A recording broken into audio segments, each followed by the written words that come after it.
What is up, bitches? Welcome back to TPK Roleplay! I'm here with the TPK Coven, revisiting Dungeon Bitches, which the name was blocked by Twitch titles, but that's what we're playing today. It's a fantastic system that is, we played a little bit over a year ago, so this is kind of the anniversary of the Coven. Happy anniversary, everybody! This, like I said, is Dungeon Bitches, which is a Powered by the Apocalypse game, which is all about a bunch of disaster queers wrecking shit up, basically. But yeah, a couple housekeeping items before we all introduce ourselves. This is a game that deals with sexual content, trauma, and a bunch of other kind of potentially gruesome and violent themes. We, as the table, have taken the precautions to have safety tools in place to check in with each other and make sure everything is going smoothly. But unfortunately, the audience does not have the same luxury. So, if at any point the show is too much for you, feel free to take a breath, go get some water, stretch your legs, and then come back if you're feeling back up to it. We would love to have you back. If you are interested in things like consent forms, we actually do have a command in chat. If you type !consent, there is a consent form that you can use at your own games. And we highly recommend it. In terms of what you as the viewer can do to this game, as this is a Powered by the Apocalypse system, +2s and advantages, as always, are good. -2s are bad. And of course, if you are feeling so generous, we do have boons and curses as bit rewards that are put in the panels below if you are interested in looking into that. Tonight, I am Sir Heckelot. I will be your game mistress for tonight. But it is not just me here. We have a wonderful cast of storytellers that will introduce themselves now as we go around the table. Let's start with Meg.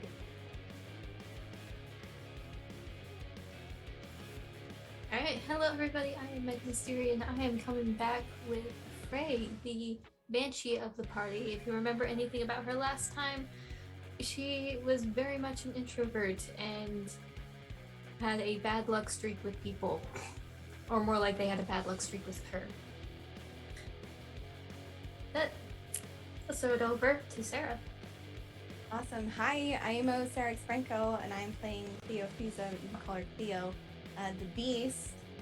Things are a little bit different for her now than the last time we saw her, and I'm really excited to kind of explore some of that. Passing it over to the incredible Luke Locke. Hi, I'm Luke Locke, and tonight I am playing Hecua, the Witch. Chrissy. Hello, I'm Chrissy, and I will be playing Mikkel, the Wounded Daughter, and I will hand it up to Kate Girl. Hi, I'm Emily. Tonight I'm playing Sister Rhiannon, the runaway nun.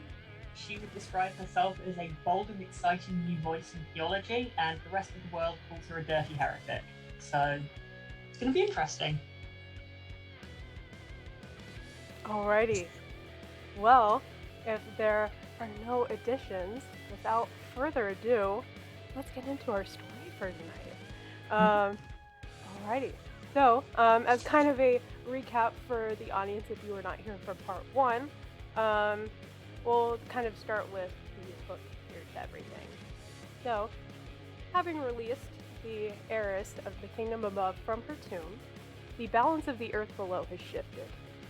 It wasn't noticeable at first, but a deep hunger from a now hollowed power threatens to tear everything the bitches have built back down into nothing, regardless of the destruction it leaves in its wake. Stopping at nothing to bring back the toxic power structures it strove so hard to impose. This could mean the end for everyone. How will the crew respond? And now to bring everybody else back in. It's a long trip back to the comfort of town and tavern. It seems like eons ago since you've stepped into the Spread Eagle, the town that was so lovingly named Kumdivok. You've been able to navigate your way back a fair ways, likely taking a wide berth from the hive, unless you're into that kind of thing, with relative ease. But there's been this odd, intermittent quaking ever since you set foot outside the tomb.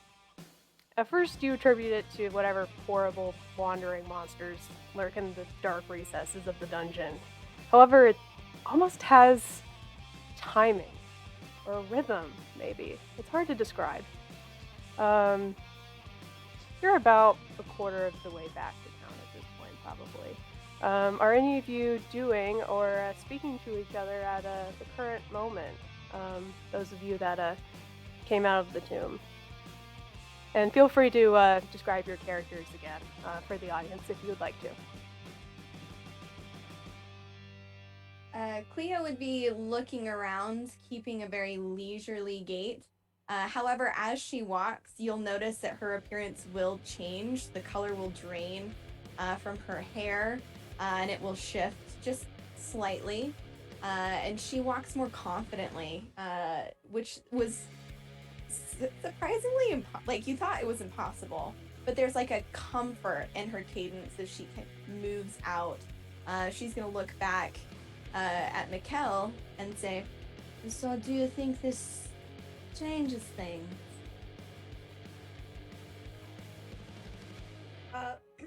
Mikkel, as she is walking out, would probably be looking, because we had collected an NPC. You had.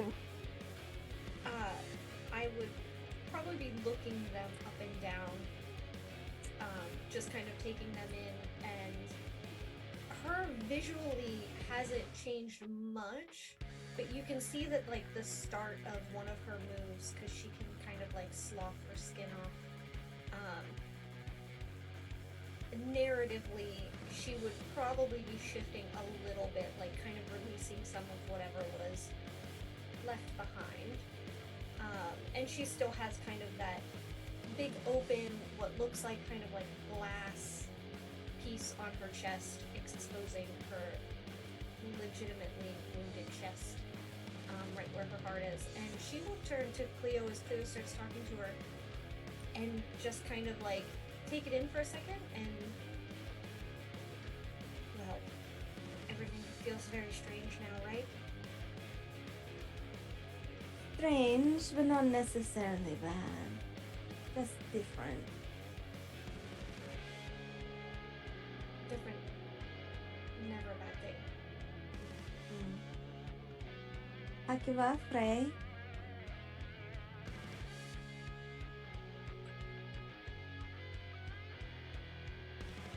Does anyone hear that? I mean the thumping. I wasn't sure if it was just me. No, I can feel it. Okay. The energy of it, anyway. It's like radiating up my body, and it was very distracting. I'm so sorry, Cleo. What were you saying? It's fine, darling. I was just wondering if perhaps our little friend here might not, cause a bit of a ruckus upstairs. Not every day you find such valuable treasure, particularly in sentient time.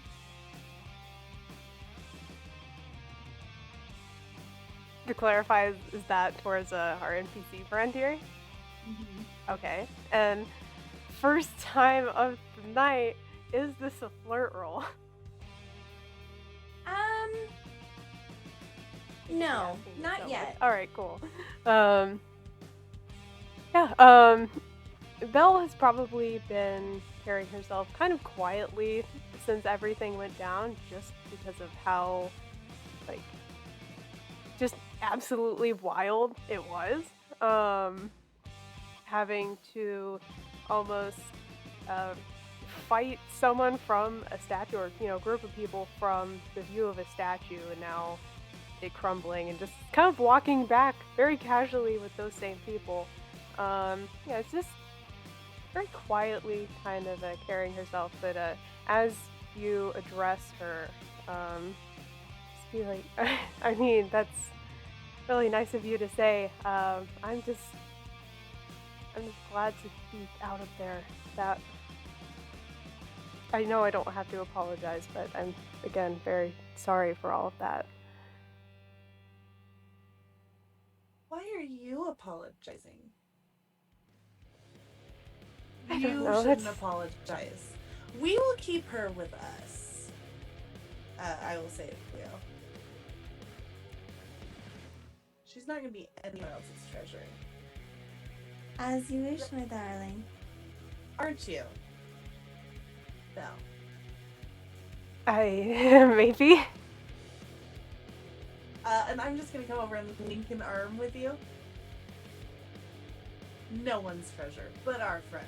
One of us now. I appreciate that a lot. Okay, but really. That pounding. Are we going to talk about this more? I'm just looking around at all of you.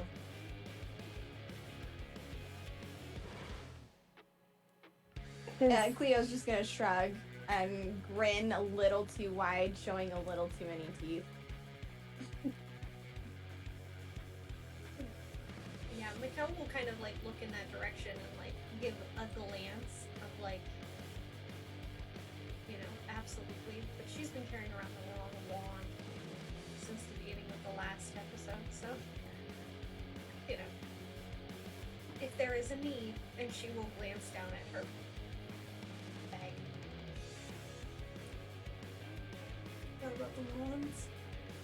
Perhaps we should make haste before the thumping becomes a little too vigorous for our gate. Alright, is anybody looking into it a little bit more, trying to investigate into things a little bit more, or just walking on?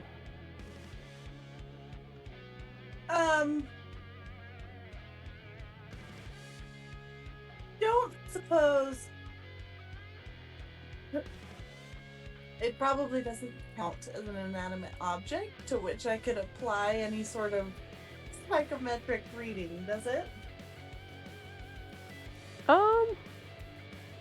I would say no. Yeah, okay. Do remember, Smells you all almost- do have basic moves too, if you Yeah. would like to employ any of those. It's like a commune wanna with cast strange magic. powers type of move.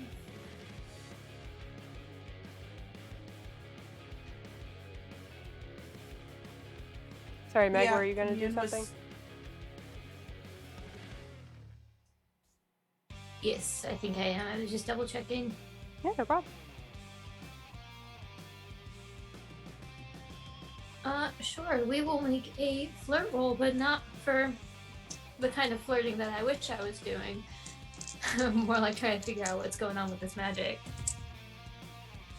Which, that is a grand total of...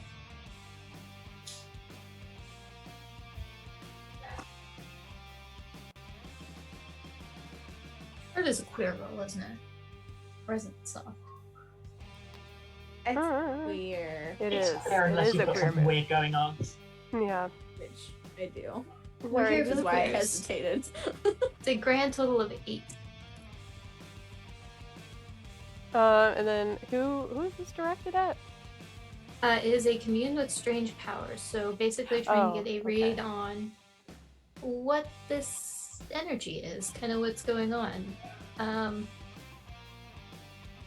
And since that is a success, I do get to ask a question, Mm-hmm. which is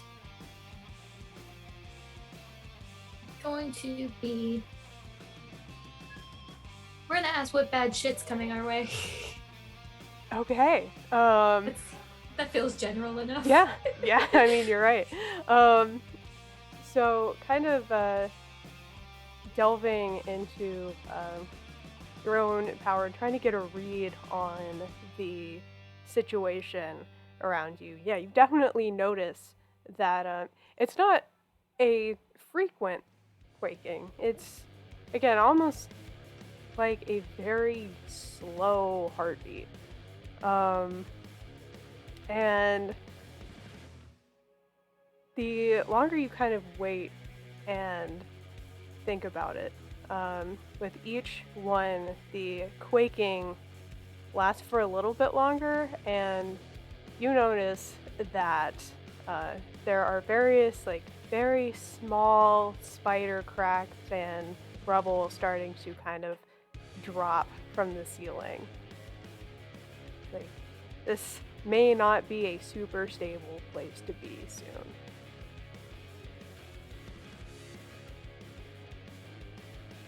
Yeah, I will follow Cleo's lead then, and quicken my pace. Still linked arms and making sure that Belle is able to keep up. Yeah, easily enough. She had to kind of, like, literally, as a corpse doll, lace up before all of this. But is I would able to help keep her up. if needed. Any lacing that she needs doing. Okay. So yeah, y'all are quickening your pace, and because of that successful seeing bad shit coming your way thing, this is going to be a lot easier of a thing for you all. This is about the time where you all notice at this point that where the quaking starts, almost on that schedule, but this time it doesn't stop. It continues to grow and grow until cracks form in the tunnel all around you.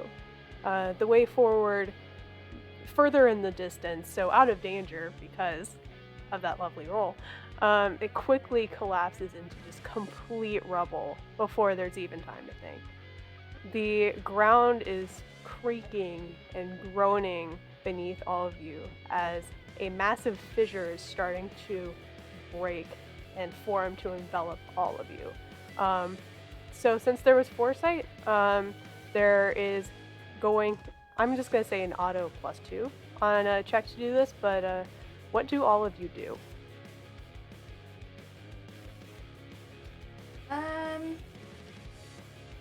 Cleo, so rubble's coming down to, cave in on us and not let us get out, correct? Mm-hmm. So Cleo's going to shift into her monstrous form without hesitation to try and hold up as much of the cave, entrance as possible and create, an opening for everyone else to escape. Okay, is... Almost like a shield, just, up above. Yeah. Is there... Okay, so you're using... Isn't it a move to shift? It's not. I can just do you can that. just do it. Amazing. Mm-hmm. Okay, cool. GM, could I lash out? However, given my the fact that I'm a witch, can I have my violence be like some sort of pulse from me? Okay. What exactly are you lashing out at? I am going to try and pulse out, preventing any rocks from landing directly on any of my ladies here with me. Yeah, I'll allow it. Okay. Yeah. And since, again, because there was the foresight from communing with powers, I will give this a +2.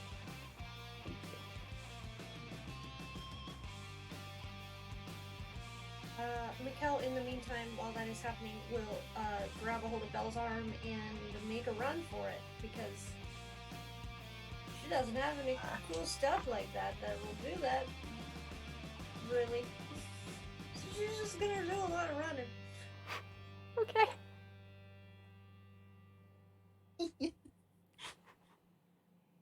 Amazing.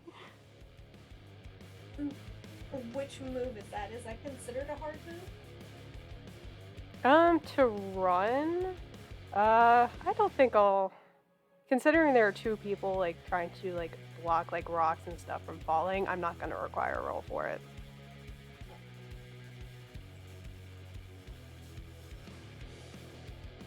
GM, did you need a roll for my last shot? Yes, I did. Yeah. Okay. That I is was a really hard hoping move. you'd forget. Oh, I said Okay. you had a +2. Okay. Well, that makes it a little better, but probably not much. So I have a negative to hard moves. So I rolled a 5 total. So Total? -1 +2. Okay. So that is considered a Yes. fail. Yeah. So yeah, the problem isn't solved, and Mhm. the GM picked 2 options from this. So, I will say all of you do manage to get out, though Hecuba, you are going to take a point of hurt in the process, as you were kind of the last person getting out just before that tunnel is closed off completely. And I will say, something valuable of yours is lost or destroyed in this fight. So as you all kind of gather yourselves and are on the other side of this rubble, you are in complete darkness as you seem to be separated on the other side of this wall from the person that was carrying the lantern for you.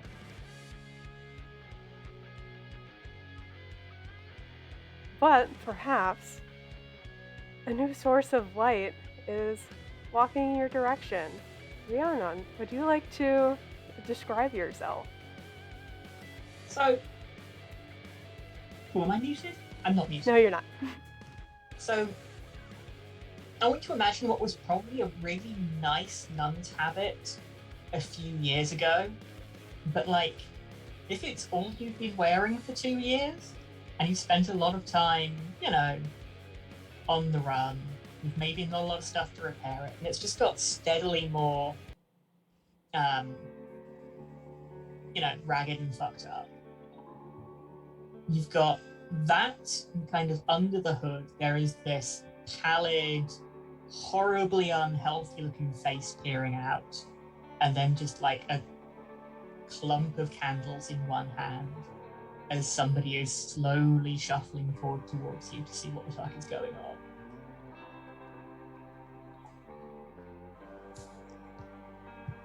Yes, hello? Yeah, Go I was ahead, just gonna Mikhail. say, I think that you would probably, myself and Belle, and if Frey was also running with us, Mhm. would run smack into you without realizing it. Oh, Oop, sorry. excuse us. Excuse me. Hi. What? The down there, and the noises, and then and what's going on? There was a thing down there, and I'm gonna point to Belle. Yeah, I think the tunnel just collapsed on us. Everyone else, are you okay? Wait, she's like doing a head count. From the dark back, like where we ran through, you'll hear like this really grotesque, like snapping sound. It almost sounds like bones breaking, and then like Cleo will walk in her normal humanoid form into the rim of light being cast from Rhiannon's like candles. I believe that we are all quite fine, though we did get separated.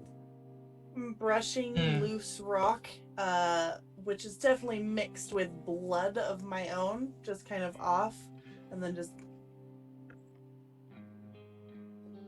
Yeah. I'm fine.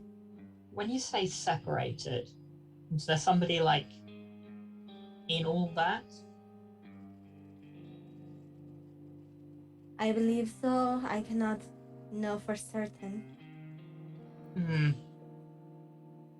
Yeah, that was... Well, the good news is they didn't suffer for long. Should we leave? Well, I think she was far enough away that she was just on the other side of everything. I wonder if we find a way to loop around, we can probably find Elspeth. Ray, you look And, upset, darling. Are you alright?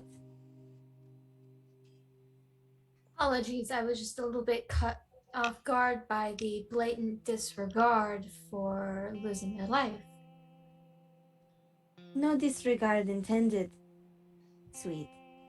Simply an understanding that we must hurry if we wish to help them. Efficiency can often come across as cold-blooded.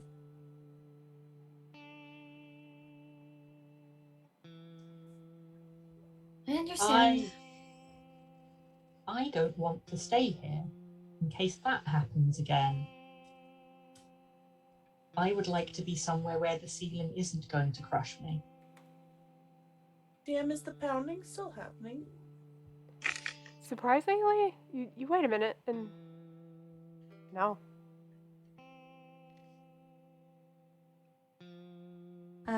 Belle, you said that we might be able to circle back around, yes? I mean, I don't really know the ways of these tunnels and everything, but I mean, if we can go Fair. back that way at some point, they might connect, right? Perhaps we can head up top and find someone with a map. See if we cannot find a way, or at least resources, to come back and find our lantern girl. Or just get a spade. Yeah, good thinking, everybody. But yeah, we didn't properly introduce ourselves. Hi, I'm Belle. Hi. Yeah, Cuba.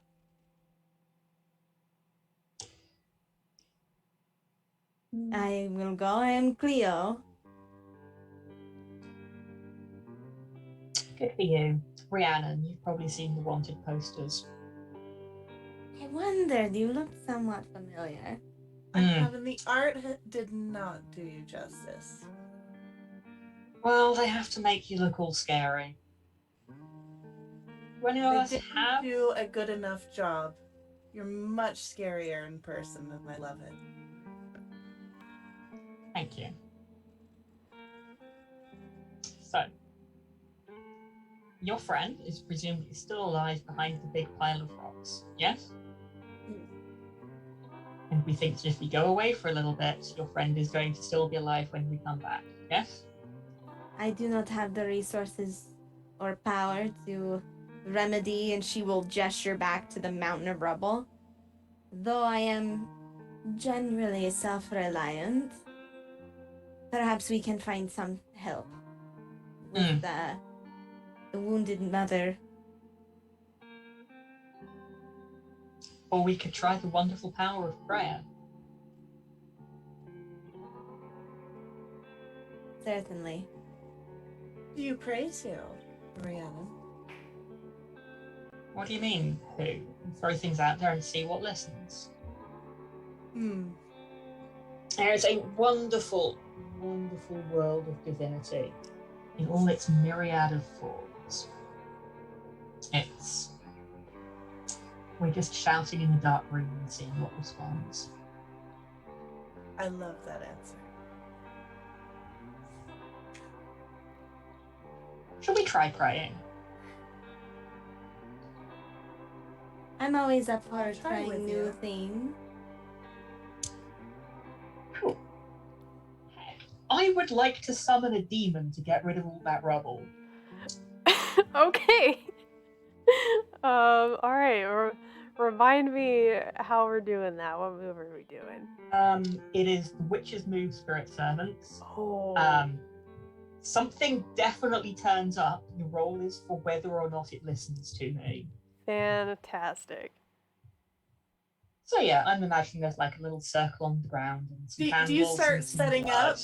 Yeah. I will absolutely start stripping off my clothes. I love and where just this is getting ready going. and like take your hand. Very familiar with this spell because I have this spell. Yeah. I think we have bonds on each other, don't we? Yeah, I'm sure. We can just say this is where the beginning of our bond starts. Yeah. Yeah, that sounds fantastic. Okay. What do we got? Well, that's 4. So something shows up and it doesn't want to be here. Okay. Um, It just So- woke up and it's grumpy. yeah, honestly, yeah, like out of the circle, it glows and then dulls as, yeah, what looks like this kind of medium size, maybe a little bit larger than each of you, demon with kind of like half a body like a goat. Think a lot like a satyr, except fur all the way up with the hands at the ends, horns. It's like, why am I here? What do you want? Who the fuck are all of you? Hi, O blessed and beneficent angel who has answered our prayers. We didn't have any spades, so we thought we'd ask you. In your bountiful mercy and grace and wisdom, can you maybe, you see all of that, all the sort of rubble, well, there's somebody kind of underneath it, and being a manifestation of divine love and wisdom, as you obviously are, maybe you could help us. Who told any of Pretty you please. that? Well, I mean, it's obvious, look at you. Are you? You're... Is this an attempted flirt roll? Fuck it, yes. Okay, go for Can it. Cleo assist? Because 100% Yeah, you know what? this You know weird what? little demon man showed up, and Cleo's like, mm-hmm.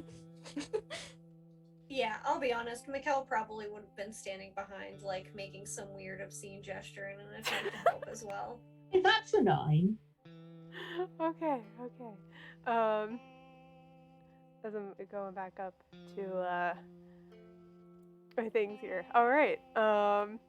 So you can pick one of the options that's below. Either they offer you something they think you want, which I feel like that's what you're gonna choose, or you each get a bond on each other. I mean, it's the demon's choice. Right. Other way around. I can't read. It's fine. Yeah. Seeing all of you and kind of leaning into the flattery a little bit. It's kind of surprising. Like, I was just walking about my day, just minding my own business, and then all of a sudden I'm here. You know what? I'm already here. So tell you what, I'll do this for you. I'll move this rubble and then get back to my way. But y'all better help me get back there. I'm not sure what kind of summoning magic you use, but please do something to get me back over there. I mean, I can get you somewhere that you would like to go. But, maybe you could stick around for a little while longer. Not so bad here, I'm just gonna lean in next to Hecuba and kind of whisper. So normally they go back by themselves. I don't know how to send them back. Sometimes they don't go back, but that stops being my problem. Stay for a little bit. Yeah. Oh, good. Well, maybe. Y'all aren't too bad. But Oh no, I'm Yeah. very good. is this a flirt roll? Absolutely, Okay. 110%. Okay. Good at what I she have to, does, I at have least. I have to ask for mechanics. Okay, that is a 9. All right. So tell you what. Yeah. You the demon gets a bond on you, and you get a bond on him. All right. So yeah, he'll work to get this rubble out of the way. And at first, this isn't a very strong-looking demon. Are you sure you're really going to be able to do this? Cleo goes and sits down and puts her hand. Oh, you look at that. Oh, the form. Oh, and it's just kind of talking. Oh, I like that. As they start moving the rubble. Yeah, and I mean he's totally into it. It's just yeah. At first he's struggling a little bit, just a little bit to actually get all of this rubble out of the way. Oh, is he doing it by hand?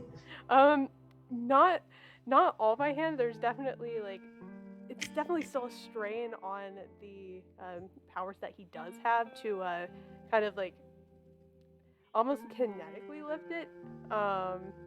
But Mhm. yeah, he manages to clear enough of a path that each of you can kind of get on the way through Mhm. that. Mhm. And I thank him profusely in the most florid and worshipful way possible, because this is obviously an angel of the divine, and I'm very blessed for him to be here, and invite him to accompany us. Yeah, don't mention it. Yeah, Cleo's going to peer through the hole deeper back into the caverns, and she's going to slip through and try to find our missing companion. Alrighty. So yeah. Ray is not far behind. Yeah, as you all go through the little pathway that's been made through it, and you notice that, based on the amount of work our demon was trying to put in, this is a pretty long tunnel through all of this. And yeah, it took a considerable amount of work to actually clear everything. But as you get to the other side, something seems different and unfamiliar about these tunnels. They're not exactly the same as they were when you crossed the other way at first. Anyone at the table, it doesn't matter who, roll me a 2d6. Luca looks like she's got it. Please let me have it. I rolled 2 6s. 2 6s? Okay. Holy shit. Yeah. Oh god, I hope that's a good No, thing. you're What totally was I fine. rolling on? No, you're totally fine. As you walk to the end of this tunnel, you see a familiar sight. You are walking into the interior of the Spread Eagle. It's just as you left it, in a more present time. So, the inside is still those couple of stone slabs that are, functioning as tables, and then there are a couple rickety chairs. There's still like the bar and the shelves that are actually carved into the rock itself. Even that peculiar performance group that's just two men with violins and a man on the drum are just on a makeshift stage to the side. And yeah, everything seems like the Spread Eagle. Not really sure why it's here now and why everyone is acting so normally, but that is where the tunnel led to for some reason. I'm gonna look around and just be like,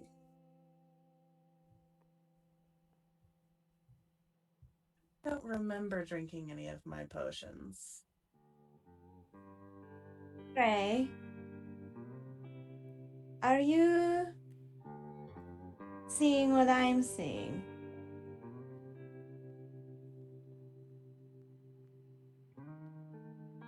Unfortunately, I think so. Do you have any idea why this might be?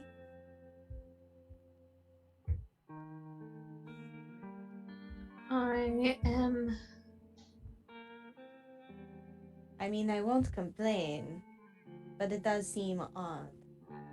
It's extremely odd. Give me a moment. And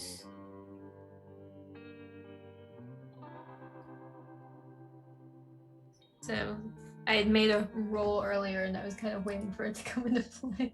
Oh. But so I'm gonna use it for commune with strange powers again.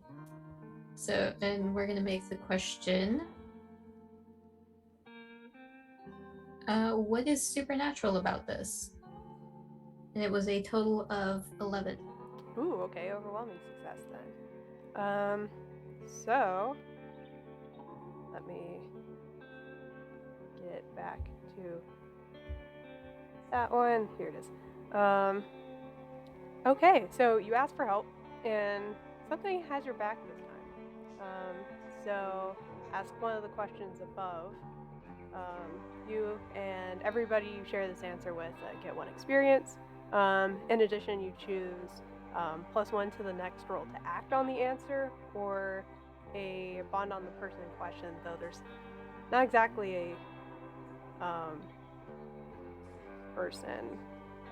So I would say, yeah, +1 to the next roll to act on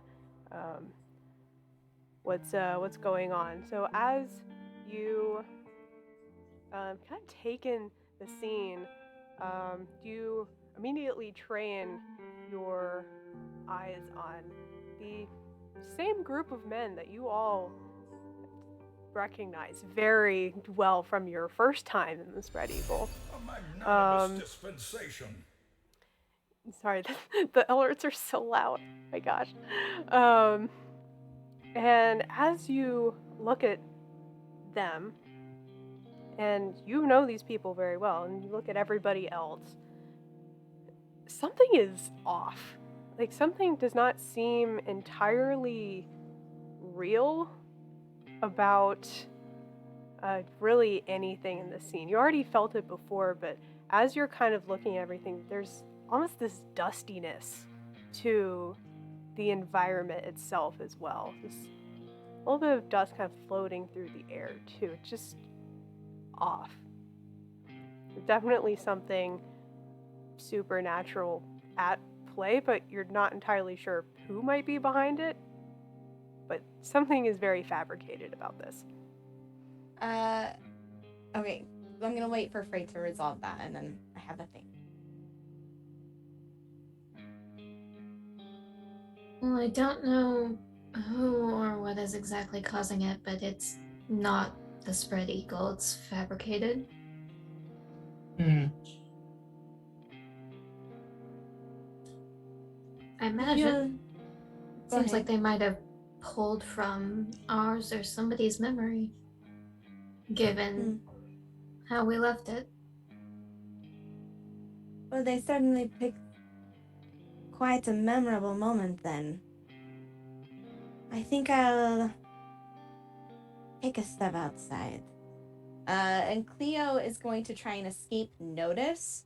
I want to kind of slink back against the wall and just try to get a read of the room to determine, because we kicked the shit out of these guys last time, but wants to make sure that there's not something more sinister lurking behind them, and is going to try and get that vantage point. So I would like to escape notice, please. Sure, go for it. Okay. Oh, hell yeah. That's a 9 + 2, 11. Ooh, alrighty. There you go. But yeah, easily enough, you just kind of blend into your surroundings.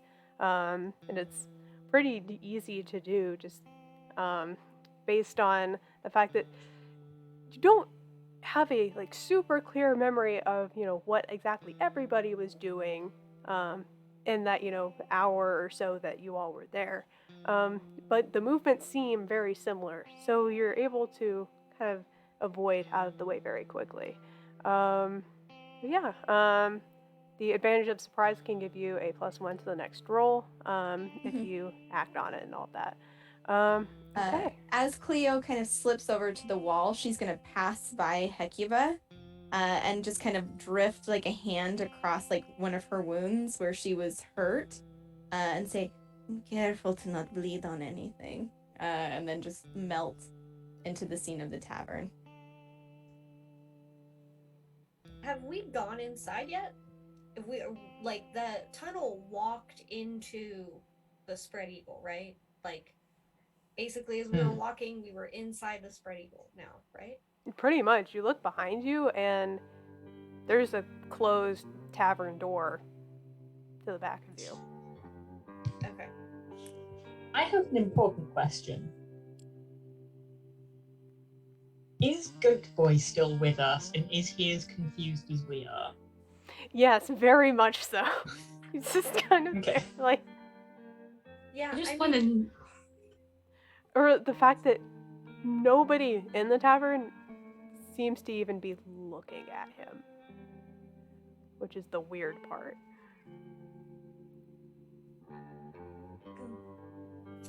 They should all, of course, be falling to their knees and worship, right? Mikkel is going to, if they are willing, take what I guess we have named Goat Boy by the hand, and also Hecuba, and try to find what she knows is like a back room. And she is going to use her sex move, if they are willing and consenting, to take the hurt away from Hecuba and transfer it to herself, because she really can't take it. Okay. Yeah, easy enough to do. I'm bringing the Goat Boy. Yeah. All right, just make Go, sure. man. Yeah.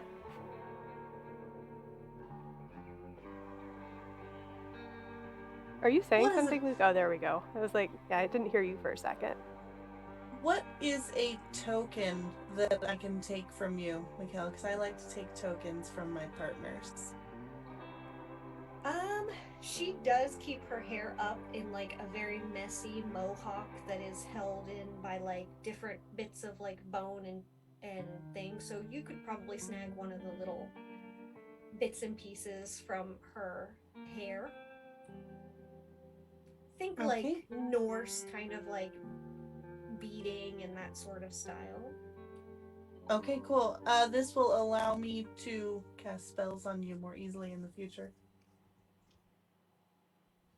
And I imagine while they are doing this, I am looping arms with Belle, and we are going to go sit at the bar and have a drink. if that's feasible in this fabricated reality of ours. I mean, you go up to the bar and, you know, the form of Liza is still there. She seems to be, you know, tending the bar and everything. But she doesn't notice either of you or Belle.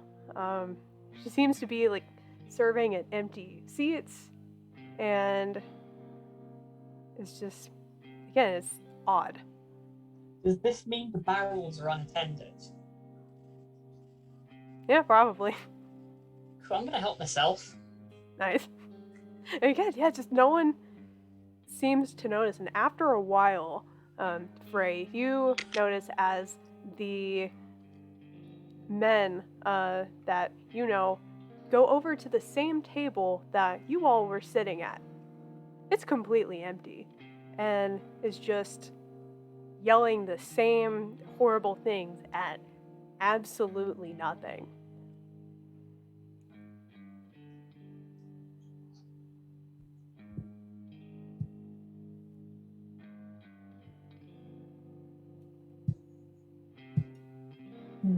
Excuse me for a moment. And Freya's gonna do a little bit of an hands-on investigation of her own. Since they are clearly interacting with what they think is us sitting at this table, she's going to approach them and actually try to put her hands on one of them. Try to touch one of these people that are part of this. Sure. You go and do that. And as your hand makes contact with this being, again, is this not the texture of clothing that you are expecting from what you see. It is a dry, sandy texture. And as soon as your hand makes contact and feels that, the figure looks directly at you. And you see that the appearance is very different from what you first saw at a distance. They seem very dried out. They seem eyes kind of sunken in. Definitely not the same as the original scene that you all played out here. And is actually going to try to take a hit at you. So I do need an endure pain roll, please. Can Oops. I, as this is, because Cleo's been kind of trying to watch and keep an eye on the room, as this thing tries to attack Frey, I don't want to stop, like, what Frey's doing, but is there a way that I can try to protect her? Like, you know what I mean? I've been trying to watch this unfold.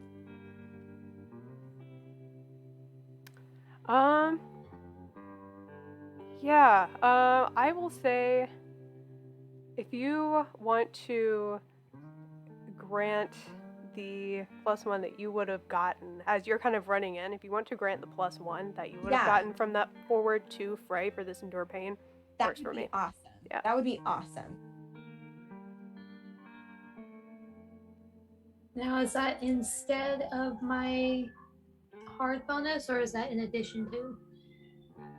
That will be in addition to. Okay. So, in addition, that would be a total of 7. 7? Okay, so Yep. that's a success. So you can just about deal with it. Just based on the actual distance that it took you, Cleo, to mitigate as much of the damage as you could, as this was a very unexpected hit, just based on the pattern of how everything has been going. You do take 1 point of hurt, Frey, but it mitigated quite a bit of the actual damage you have taken. Now that Cleo's kind of out, and it's from the shadows and has jumped out, she's going to stand up taller, and all of her joints are going to kind of like pop in this just like jarring way. I'm going to ask you once to step the fuck back to this like entity that's trying to hurt Frey. Yeah, as this commotion kind of started, the rest of these figures are looking at the two of you, and they open their mouths to say something, but no sound is coming out. If anything, it's just kind of this raspy exhale, but no words are actually being spoken as they all kind of do this in unison at the two of you. And are just kind of standing their ground, do not seem to want to back down at all. Cleo's going to look over at the rest of the party, and as she does, like, her joints like snapping and teeth kind of like expanding from her mouth. We need to go, or we need to fight. For clarification, GM, are Mikkel and I still Yes, you are. occupied? Okay, very good. We can't just go because they're still. I don't know what they went off to do. I'm assuming, a wholesome and entirely platonic prayer together. But whilst they're busy, we should just that dust thing. Can I get a bit? I have a little bottle for samples. Cleo's going to, again, like, kind of that disjointed, like, creaking and snapping, is going to drop down suddenly and pick up a handful of this dust that's fallen from this being and clench it in her hand, and look back at Frey. What do you wish to do, darling?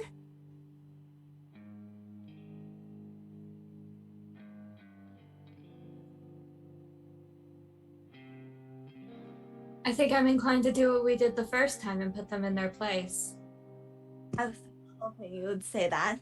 And with the other hand is just gonna like bring it across, like claws extending, and rake it across the nearest one of these things. Okay, so that sounds like all of you are kind of wanting to fight here, so I'm not going to require all of you to make a lash out, just one of you can. You can decide that amongst yourselves. I have a +1 to hard, So I don't know how he feels. Does this count as defending me? I would feel like it would. They're looking to attack all of us in the room now, so Mhm. Cool. Get a +1 on it, and I get a bond on you. I also have yeah. I have a +2 to hard and a bonus from chat. So Oh, heck yeah. Then you roll it, dude. Go for it. I also have a fantastic thematic way to do this shit. Yes. So including all of that lovely total, that is 7, and that's an 11 total for a lash out. Yeah, that's an overwhelming success. If you didn't know. So yeah, would each of you like to kind of describe how you are engaging in combat with these things? I mean, my move, Cleo's just gonna rake that hand across the top and crouch down low, like on her hands and knees, her elbows extending a little too far behind her shoulder blades, and launch forward, opening up a window for Frey to do whatever she's gonna do next.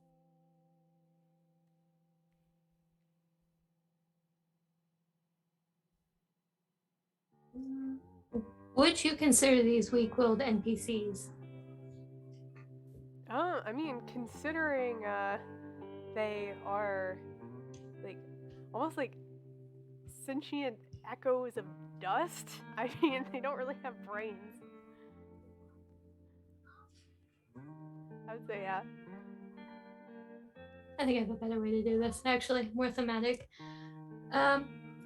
So I am invoking Blaze, which is essentially, you've seen before kind of the aura that she gives off whenever she invokes her own magic. The split in her forehead widens just a bit, and you can feel that font of energy, and this feels violent and burning. And you watch as just as this power starts flowing out, her hair gets long, it turns black with ash and soot, and just as her eyes drift over each one of these entities, they catch fire. They do, and as you scorch these beings, you basically leave, at least for a large portion of the bodies of this, they become like essentially glass statues as you superheated this sand. Though there's enough for collecting any samples. Yeah, Cleo grabbed that handful it's up easy front. enough to do. But yeah, you basically have a number of like half to 3/4 glass statues just kind of scattered around this tavern. Again, like clockwork, the rest people are really doing anything. Could Mikkel hear this happening? Yeah, you probably heard some commotion. Okay. The other side, or the door that is probably separating you from the rest of the tavern, a little warm now if you touch it. I will just bring my face up from between Hecuba's legs, and I'm not sure where Go Boy is at this point. I'm sure around. He's involved. Somewhere. He's involved. Should we go check on that? What? Or no, we'll just finish here, and she will go right back down to where she was. Cleo's going to kind of get back up and look around the tavern and turn to Frey. Again, that too wide smile is going to split her face. Go, oh, I do love it when you do that. And kind of like run a finger across her shoulder as she walks past over to Rhiannon and will take her hand and kind of hold it out. I brought you something. Rhiannon is hiding under a table and looks terrified. Yeah, then Cleo crouches down and looks, it's all right. Can I taste this stuff? Oh. Yeah. How is it? It's unbelievably dry. Does it taste of anything like divine or unholy or in any way spiritually significant, or is it just dust? Spiritually, I wouldn't say so. No. Okay. Does it taste of dead person? Yeah, there's some hints of death. I will give you that. Yeah, there's some hints of death in there.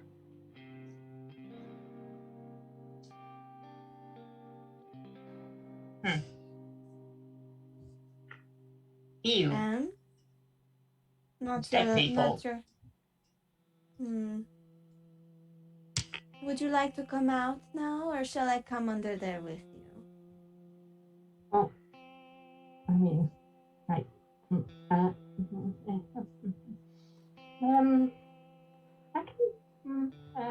can come out. Wonderful. Everything safe? Everything's perfectly safe, darling. Frey's Yeah, coast is clear up burned here. it all to hell. Good.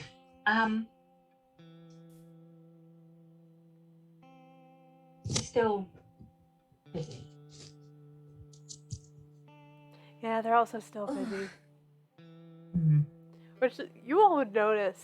Belle, who'd kind of taken like more of a like protective stance, like kind of by the bar, kind of knowing that Rhiannon was there. Y'all would notice that her muscles, at least in this combative state, almost look a little larger. Just kind of like in defense, but as she kind of calms down, she kind of goes back to her kind of like smaller kind of frame. Belle. Hi, Rhiannon. Hi. You're. I don't know if this is rude or not. You're dead, right? More or less. Have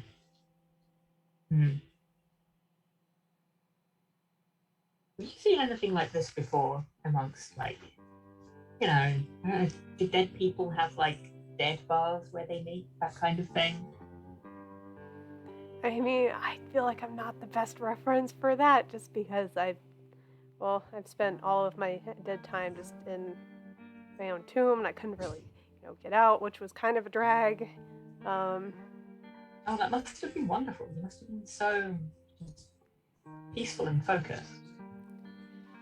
Not exactly when you're being, very controlled by someone who put magic on everything. Oh, you weren't there on purpose? No, not on purpose Oh, at I'm all. so sorry. I'm so sorry. Oh, no, it's no problem. Were you dead when they put you there, or? Kind of. I mean, I'd already, acquired all of this by the time I'd been down there. Did he ever give you a proper funeral? No. Do you want one? I'll consider it. That's very thoughtful of you. Like, not like funeral, but it's like one of those moving on to a new stage of life things. It could be important, Let me know. Yeah, I'll definitely think about it. While they're talking about that, Cleo's going to have slinked back over to Frey and will stand up and look around. I cannot help but get the feeling that we've had a tomb of our own made just for us. This is very specific. Yeah? Certainly seems like it. Have we tried going out the front door again?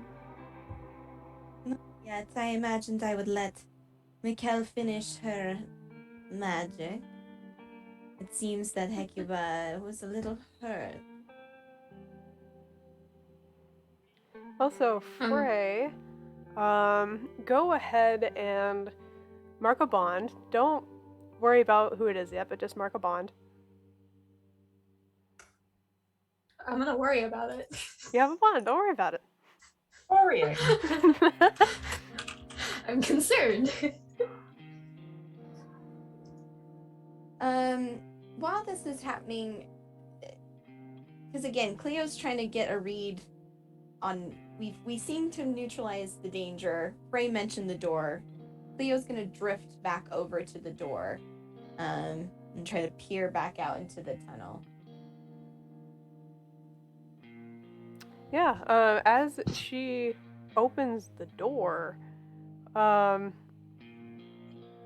it doesn't look like the tunnel that you just came from. It is, right now, at least, just kind of blank space. Cleo's gonna grin and turn back and look at Frey. I've never been to a place that was so changing as myself. It is exciting. I'm thrilling, even. We should gather the rest. Well, I'm not going to be the one that interrupts them while they're having a good time. If you'd care to Aw. join them, by all means. No, I will save it for later, but I will be the bad guy. And Cleo will go over and do the on the door. It's time to be going now. Oh, just a second.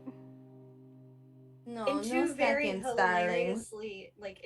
hilariously, rhythmic moans from Hecuba and Mikkel both that just answer the knocking, probably. Uh-huh. Amazing. It sounds like you're already on thirds anyways. There will be a quick, just disentanglement sound, and then a quick come over to the door. I'm sorry. Did you want to come in? Oh no, darling. Help finish off? We could... Oh, that's so sweet. But no, I think I'm holding out, if you will. But we've had a bit of a tussle ourselves out here. Little What? dandy for my liking. What? Not that kind, Rhiannon. I'll open the door wider, displaying the full scene. Absolutely. Oh, To watch, all of watch you the and just- horns. Those will hurt. Anyone is welcome, of course. We're just finishing up. Cleo's... Oh, go for it. Is this... Was this what you were planning to do? Every day. Is this... Oh. Should I be looking away? Well, it depends, No. Rhiannon. You seem to pray a lot, so I'm sure they could help you see the face of some god if you would like. The whole new level of worship, dear. It only, it doesn't normally, is that... Can you do that? Does that work? Absolutely. I want to carry on, and I'll just be here taking notes. Is that okay? Is that okay? I will just Yeah, sure. ask Mikkel. Is it a portrait? Go, Get boy. my good side if it's portrait. I think it's more just curiosity and learn. We can show. Yeah. This is I'm fine some with kind that. of ritual, right? Absolutely. But honestly, mechanically, for Hecuba it is. So. Yeah. Same. Wow, fascinating. There's a wonderful world out there full of exciting things. And here was me thinking you were just having sex. Sit here. Well, I mean, just. Sit here, take your notes. Cleo will be just Yes. short. Yeah. Make sure you fill her with exciting things. And Cleo's going to kind of move back over. As she moves back to Frey, purposely walking through the glass structures that Frey made, and is going to just lightly push on one to knock it over. Oops. Yep, breaks into a couple pieces. Oh, There's dick everywhere. And is then going to kind of move over to the door and set up to wait. Yeah, so I would assume Mikkel, Hecuba, the Goatman, and Rhiannon can watch. They are all fine with that, or join in. If anyone does have hurt, I will transfer it to me. So if you do, just let me know. I took one for I know Hecuba, but I don't know if Rhiannon has any. And as we finish up, she'll just kind of like fix her makeup a smidge and head on out. Rhiannon, Hecuba is extremely comfortable, both in her own skin and with everything that you are seeing. And if you had any questions, she would gladly answer them willingly, as she was still participating in everything. Just making sure to call back and even volunteering some information as well. And giving tips and notes for best results, things like that. Well,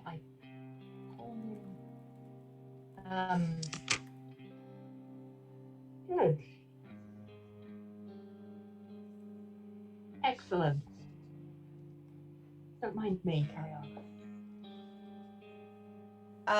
Once we all finish, she will find wherever her clothes may be and just kind of put them on, making sure that you just kind of looking over your notes, and then head out to Cleo and Frey. Thanking my partners for a wonderful time.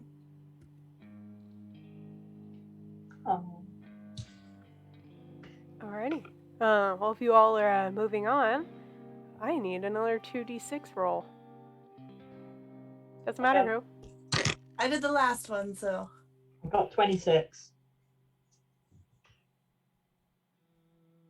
Or 8, depending on how you're reading it. Oh, what? That was delightful. I was like, and wait. I loved every second. Wait, what were the two numbers? 2 and a 6. Okay. All right. Well, with the first step that is taken out of this door into the darkness,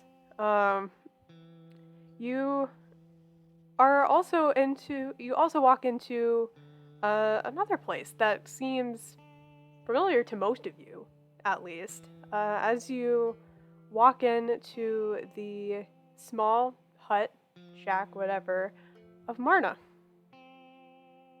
Again, the distance between these places was much larger than this.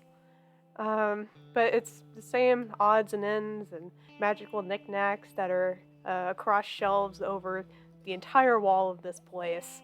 There's still the kitchen table with a bunch of candles and yellowed paper sitting around. And yeah, you see Marna seemingly making some tea.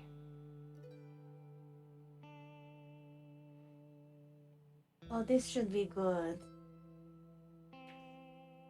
I wonder if she has more riddles for us.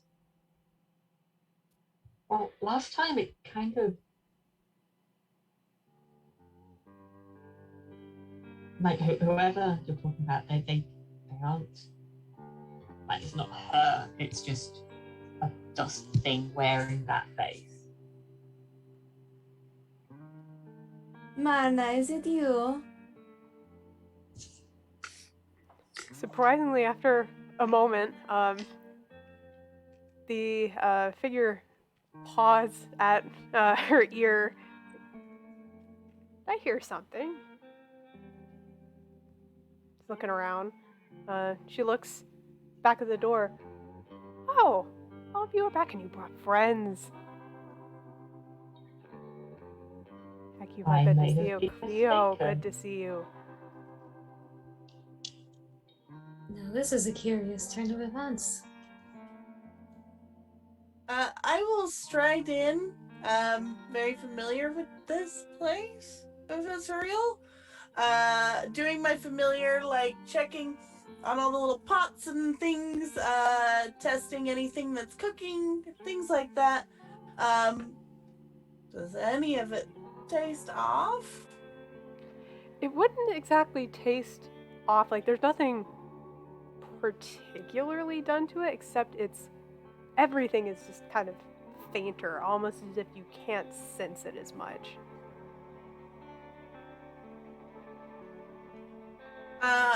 As I have one of the jars of some sort of like potion or thick jam jelly kind of thing, and just like I'm gonna look back at the others, like kind of give a like something's not right here, and just kind of put the jar back on the counter. Picking up that signal, Cleo's going to look at Marna, and I would like to try and get a read on Marna. Okay, alright. That is 5, 6, 7, 8, 9. Alright, so that is a success. Yeah, you get the angle you need. So, let's see. The GM or most relevant player tells you what it would take to motivate them right now. You can do that instead of spending a bond. If they accept it, okay, cool. Yeah, just kind of vibe checking this. It is important to check your vibrators, yes. My batteries being dead when you need them. Oof. It's just the worst. Worse. Especially when you don't know, and then it's like, well, okay, party's It's a over. horrible surprise. This is the same Marna looking at each of you, just by looking at her mannerisms, kind of how she's looked across all of you. However, you do notice that, like, it's almost like she has noticed that something is off. Marna, darling, you know that things are not the way that they are supposed to be, or rather, the way that they were. What can you tell us? Right, I don't know how to tell you all this, and I was a little afraid of all of this as soon as more than one of you walked through the door, but you all are a little more transparent to me, almost if you are echoes of something at the moment. No worries, you're not dead or anything, but something magical is afoot. Well, I mean, except for probably you. And she gestures at Belle, and she's like, yeah. Cleo's gonna do the thing where she slow turn looks at Belle. Slow turn looks at Marna. I'm sorry, darling, but a little bit more of would be helpful. Huh? What does this young woman have to do with anything that is happening now? How about, I think all of us need to sit down. This might take a while to talk about.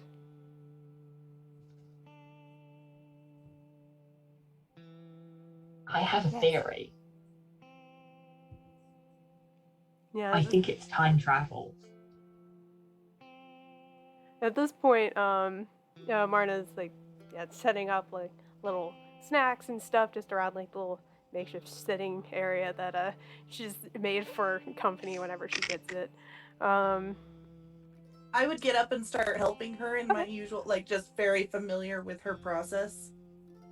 I think that we're all experiencing the past. Because Marna here is supernatural. She has awareness, has the second ability to, what's the phrase? Supernatural vision. Is able Second sight. That's the one. Able to perceive us, whereas normally, and so we're interacting with a Marna in the past who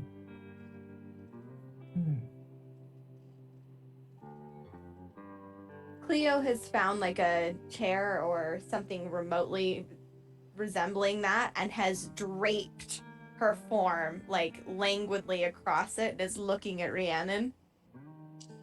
So you are saying that yesterday is today, or rather 2 days ago now, yes? Well, re-experiencing it, yes. It's do you ever get like those dreams when just something is happening again, you know what happens and you don't want it to, but you can't stop it from happening and it just replays itself? One of those. A nightmare. No, nightmares mostly involve like a man with scissors for hands chasing you, like a flashback. Except for lots of people and also me for some reason.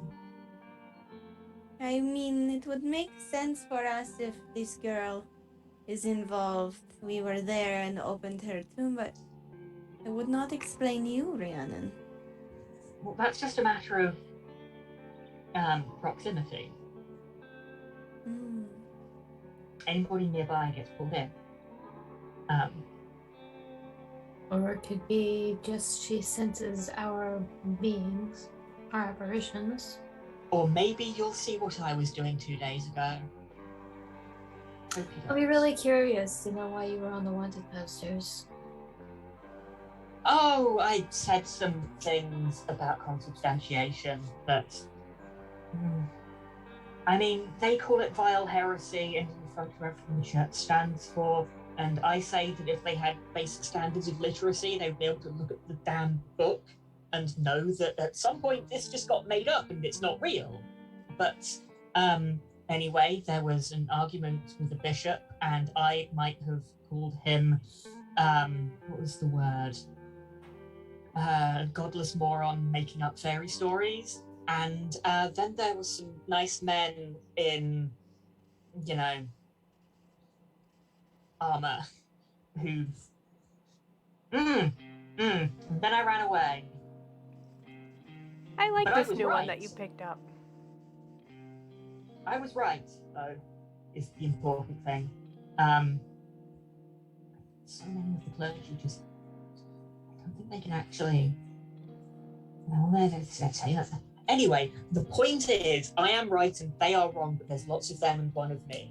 And then after I left, I think they found like my private notes, and the private notes were much more controversial. Yes. So you are running from something the same as all of us. Oh, yes. You're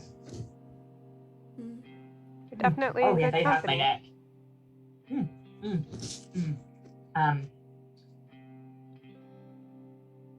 But yeah.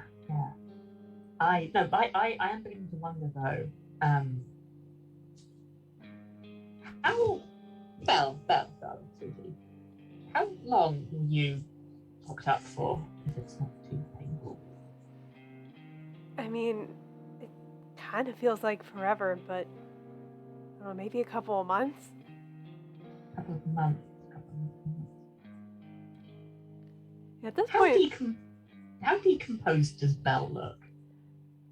I mean, based on what she said and what you're looking at, I mean, it could track. It might seem a little less than that, just based on how certain patches of her skin are a little dry, at least in comparison, like, you know, keeping really anything kind of a dry space to not let moisture in and, you know, decompose things. Kind of how that works. Yeah, there are a couple patches that are a little bit drier, but yeah, it could definitely track that it could be a couple months. Yeah, no, that theory doesn't work then. Which is good, it means you're off the hook and don't need to feel guilty about being a reservoir in the flow of time. Good. That's a terrifying prospect to think about. You are a very blunt one, aren't you?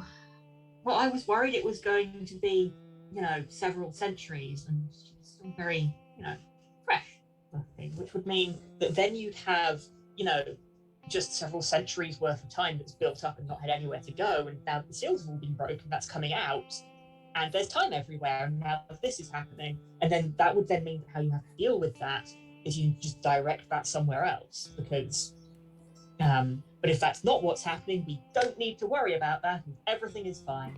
Very astute. And yeah, I mean, I've no shocker that I've been here a couple of centuries. I haven't noticed anything like that happen over the time. Though, tell me, each of you, has anything odd happened recently? Like, take me through your day. How's you got who you were looking for? I'm guessing. This is Belle here. What happened after that? There We was went- this Go for it, pounding, Akiba. vibrating through the ground, rhythmic, and filling everything. You're describing it like that, aren't you? I mean, that's how it was for me. But I'm very in tune with things. I found it very ominous. Seemed threatening. She gets it honest. The tunnels. We tried to escape, they caved in. We dug back because we lost our companion, who we have still not found. And when we did, they no longer led to where they did before. Soon we were in the tavern, and there were the assholes. Frey made quick work, but they are not... The sequence of events are not playing out the same. Everything is changing. Almost as if leading us from one moment to another by choice. Your missing companion. Yes. What were they? What was like? What were they like? What was their whole deal? What was their shtick? How did they? Source of Shy. light. What? Frey. She was a source of light.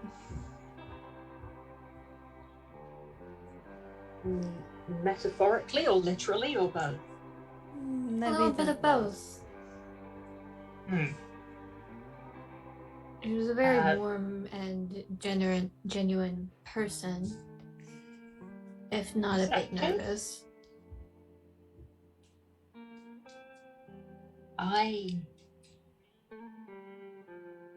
think these are like her memories specifically? Now there is an idea. Possibly. Marna, Yes. do you know?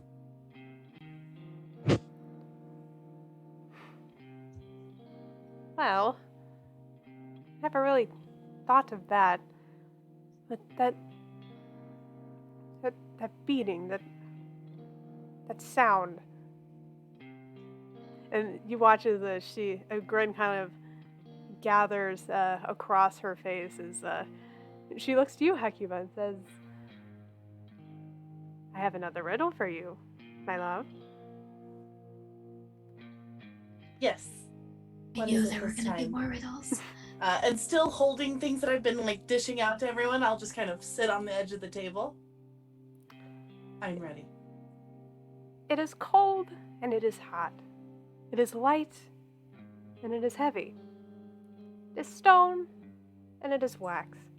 But its true nature is of flesh, and its color is red.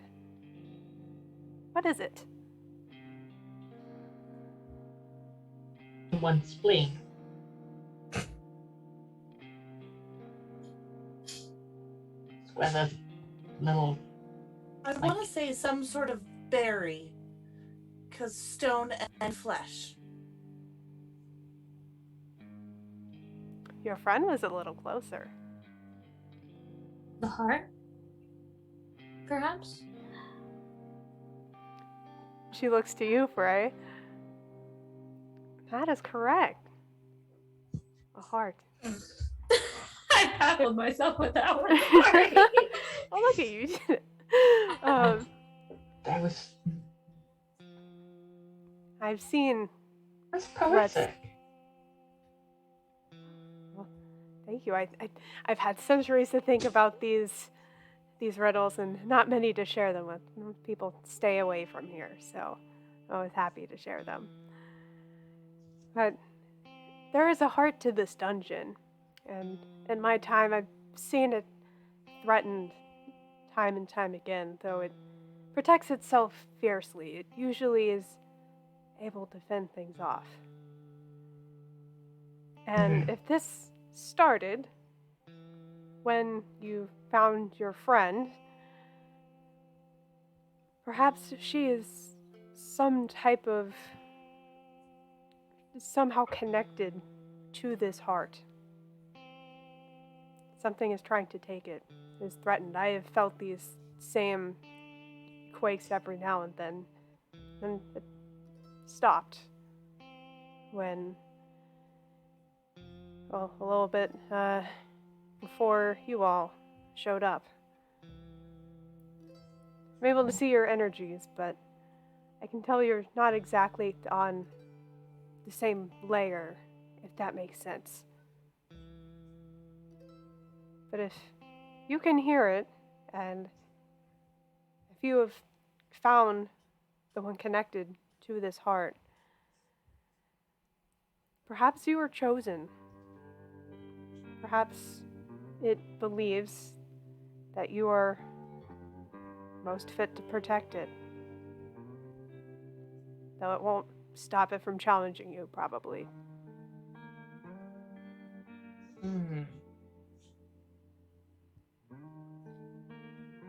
So That is downright romantic.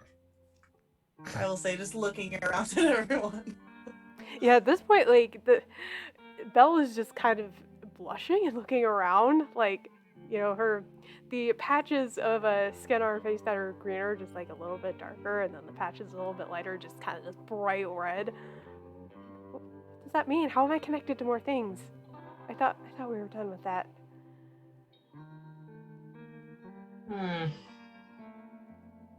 Maybe we should go find out.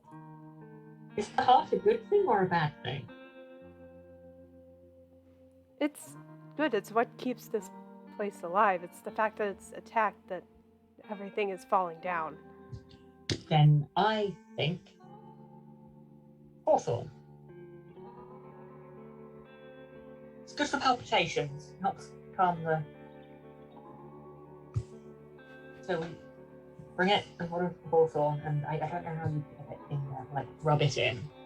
And that will keep it nice and calm, and then you can just sidle on out, and it'll be fine. I'm sure we have some of that here.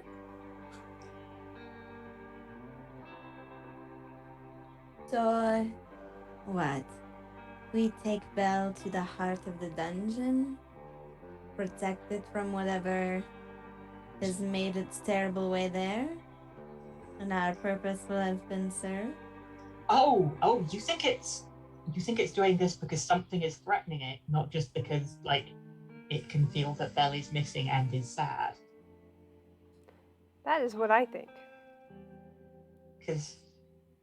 Someone put Belle away, yes? Why would they do that? If not to keep it from the heart? So...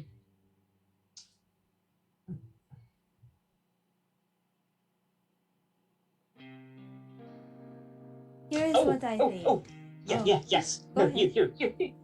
So, As someone who guards their heart very carefully, if we take the thing that is important close, the thing that will heal it, that will make it better, seemingly that is Belle, we neutralize whatever pest has decided to make a problem for all of us. We teach it that that is the last thing that anything should ever do. And then we go home and maybe fuck. That's so casual about that. But yes, that sounds like a good plan.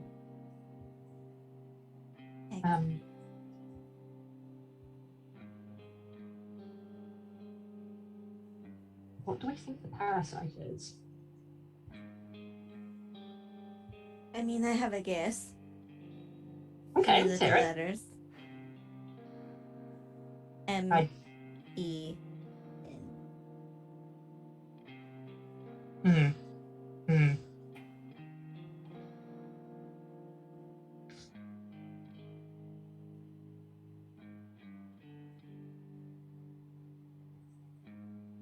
Do you think it's connected to the people that... Because somebody put Belle there, right? Yes. And presumably there were... You said there were, like, wards and such, and maybe, like, whoever put her there can tell and has sent somebody something, I don't know, to... You know... That's my theory. Belle, your family was affluent, yes? Rich. Mm-hmm. They live on the surface? Yeah. The structure that is built on top of this? From above, if- yeah. This were to be liberated, if we were able to gain power, what would happen to your fancy houses, do you think? You know, I'm actually not sure. I'm not sure how much what happens down here affects up there. But if Marna's saying that I'm somehow connected and, you know, bringing me closer helps it, we could maybe just have kind of a really large stake down here. You know, if we're the chosen, I don't think too many bad things would be able to happen to us. I feel like the dungeon at that point would work to protect us, right? You would think. Maybe it is. By asking for help, we protect it. It is able to continue protecting us. Well, that's so... Saying. It's poetic. It's just a poetry kind of day.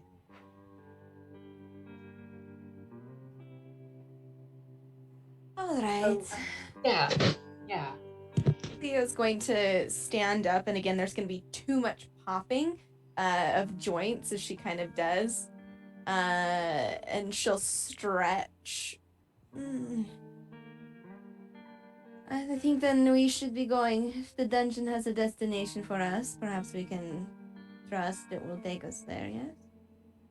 It seems that's what we're doing now, is trusting. It sounds like a plan. Frey, Mikkel, any insight or anything you would like to say or do before we leave?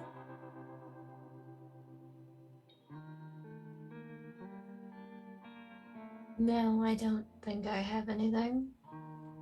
I'm mulling over a few thoughts. I'll speak them once I have something worth saying. Mikkel will down whatever beverage Hecua or Marna have poured for her and just stand up as well. I've got nothing. It's very refreshing tea. I haven't eaten anything but whiskey in 2 days. Oh, But yes, other than yes. that, I'm I've good. eaten, just not anything that's actual food. Oh, there. What? Yeah, at this point, yeah, there's a spread of just various like tea snacks that have just been on the table. When she has been talking, Belle has like kind of been taking a couple, just trying them out.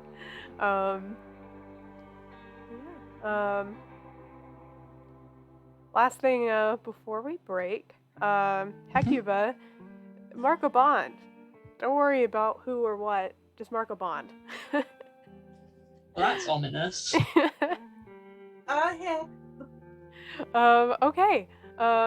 So before we get to the next leg of our adventure, knowing that we are venturing to the heart of this dungeon, wherever that may be, we're going to take a quick break. So hang out just stick in. Stick. My God, here we are, Dungeon Bitches. Hey, stick around, chat. We will be right back in a couple of minutes, so don't go away. And welcome back. Hope you all had a great break. We're able to get some awesome beverages or something that you can share and chat with us. But we are going back to our adventure at hand. Oh, yes, drink. So as you all walk out the door of Marna's, I need another 2d6 roll. Doesn't matter who. I'll take this one. That's double sixes, buds. Okay. Damn. All right. So, as you step out from this hut, you are actually going back to the spread eagle. Kind of just goes back to the same spot. But as your goat boy demon friend is crossing the threshold, he's like, I feel kind of weird, and this green sweater goes over the top of his body as he is drawn back to the plane from which he came, as a curse given by the one and only Mr. Rogers' bloodstained sweater. You're walking back to the spread eagle. Really quickly before he disappears, I am going to reach into the pocket of whatever he has or his bag and grab my glass wand. Because I still had that on me, but I'm sure he or Hecuba also had that on them, and I want to make sure it does not disappear to another region. Unless it's one of my choosing.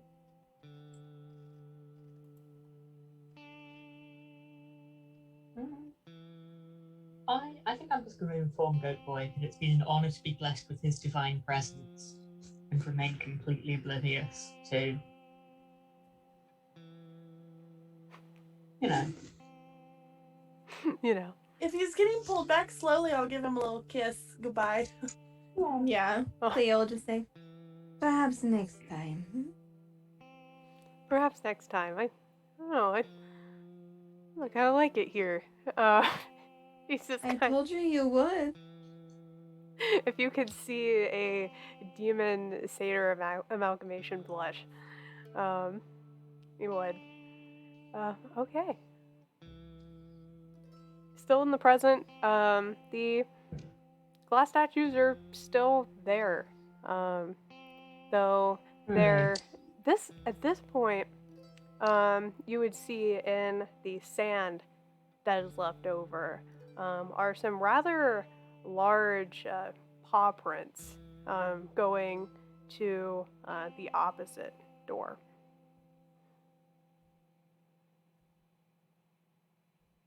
They look Cleo-sized.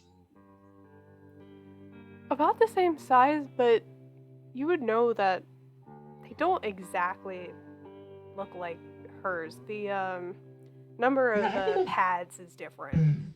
I don't think I've seen Cleo all the way transformed yet, have I? You have not.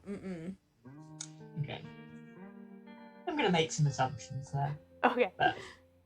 Well, yeah, the rest of you, or Cleo, you would know that these are not your paw prints. Do they look like anything we've encountered before? No. I'll just kind of peer down at them. And then look up at the rest of the ladies. Cleo's gonna shrug and move towards the door where the paw prints lead. Sometimes, when clues are so direct, it's best to just keep hitting the spot they're telling you. And we'll go to that door. I'm gonna hide behind Cleo. It's alright. I'll keep you safe. I know. Alright. So as you open that door, The surroundings are not the hut that you came from Marna's, not the tunnel, but instead, it's like this almost underground jungle of sorts. There are tons of subterranean fungi that have grown all the way up to the ceiling, about 20 feet up. There is bioluminescent algae and moss that lines the bottom of the tunnels and chambers, and it's very asymmetrical fashion, but are still making quite beautiful patterns. Y'all walk in? Ooh. Yeah, Cleo's going to confidently stride in by flicking around the different trees to try and see what dangers kind of await. But she's being very careful to remain in her humanoid form.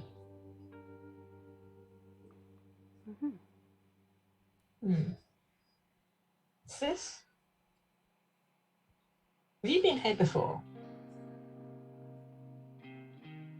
I don't believe so. Maybe one. It seems familiar, but in that kind of way that you wish you had been there, you know?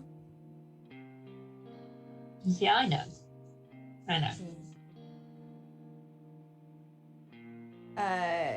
I would like to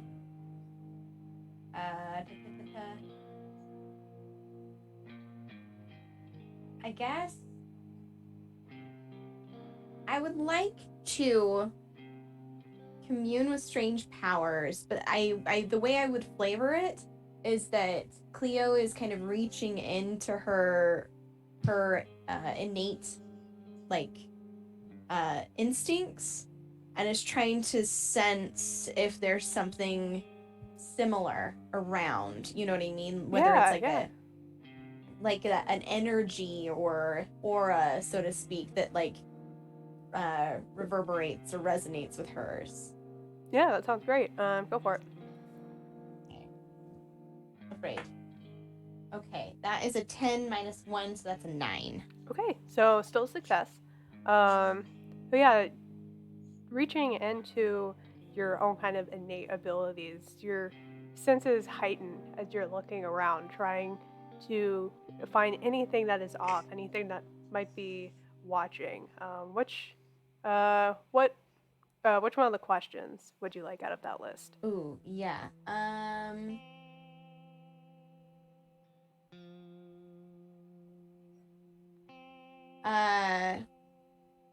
How can I make this right? Because we know that we have the theory that the heart is kind of leading us deeper in.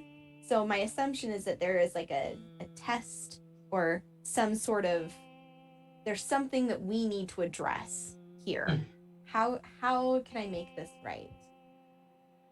Yeah, as you are looking around and kind of asking this question of yourself, you definitely have a sense for this innately as well. You are the one that spots this first.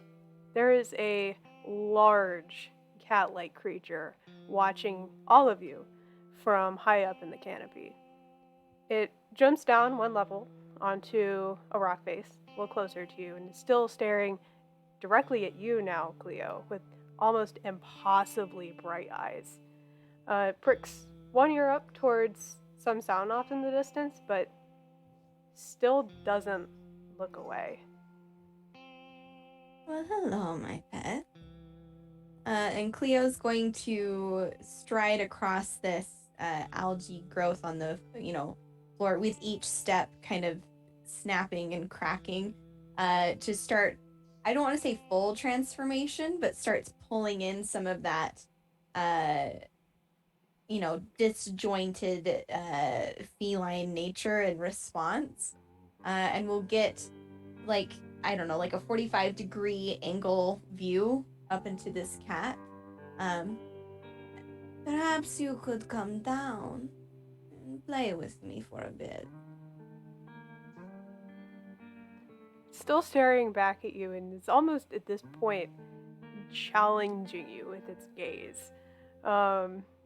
Before that ear pricks up again towards some sound, maybe a little bit of movement in the distance, and starts sprinting off towards it, deeper into the forest. As it bounds onto the ground, there's another large, singular heartbeat that resonates through the jungle. And you get the sense that it's challenging you to a hunt. Will you join it? Cleo will, as it like springs off, she will turn back, and you'll see as her eyes kind of like flash and exposed ligaments like race across her face as she like snaps to full transformation. You see, muscles that are expanding and weaving around bone, and she's bleeding from like wounds that just open up across and mat her like mottled black and brown fur, and she will wink and just take off. Okay. Before we get to that, it's like, are the rest of you all following? Or are you just trying your best to keep up? Just like a cheer. Okay. Swoon a little bit That's and my quietly girl. follow behind. Yeah, and she's really fast in this form, so it may be very difficult, but at least to keep her in your sights. Would I attempt, GM, to use some scrying or some sort of small tracking spell so that we don't lose our friend entirely? Oh, if that's one of your spells, sure. That works for me. Okay. Alright, getting back to the hot pursuit, you are bounding through the different layers of tree-like fungi that are making up this jungle. There are various vines of algae that are just, in this form at least, not a hindrance at all. You break through them rather easily. Though the endurance of getting through this jungle is starting to get tiring, but you're seeing little slips of light that are likely that cat that is somewhere near you, but kind of blinks to somewhere else, and is almost taunting you to keep going forward. I would like an endure pain to see if you can keep up. Yeah, Cleo's going to, like, as it's flashing through the trees, let out a purr that's just, like, deep and ragged in her chest, like, in response, as if, like, this is the best day ever. Ooh, and it is the best day ever, because I just rolled a 9. Plus 1, that's a 10, baby. Okay. Very cool. So yeah, you're able to grit through it, to keep going forward without too much hindrance. Or yeah, you can keep pace, but you are still going to take 2 hurt for this. Okay. To just push past your limit, and keep up. And that's when you get to a clearing where this creature is just standing in the middle and completely motionless, just staring, seeing what you're going to do next. Cleo's gonna, like, tear into this clearing, like, she's, like, pushing herself past her limit and almost thriving in it. You know when you, like, are running really hard, like, and there's that burn and it kind of feels good, and you lose yourself in it. Cleo, unfettered, fully accepting her form, is in the throes of that as she tears in and kind of, like, drifts around, claws grating through the ground as she skids to a stop in front of this thing, and then will pace around it, a low purr in her chest, before she will kind of curiously come up to it and get right in its face and stare directly into its eyes and just kind of stand there. Her, like, black, bloody form, stark contrast.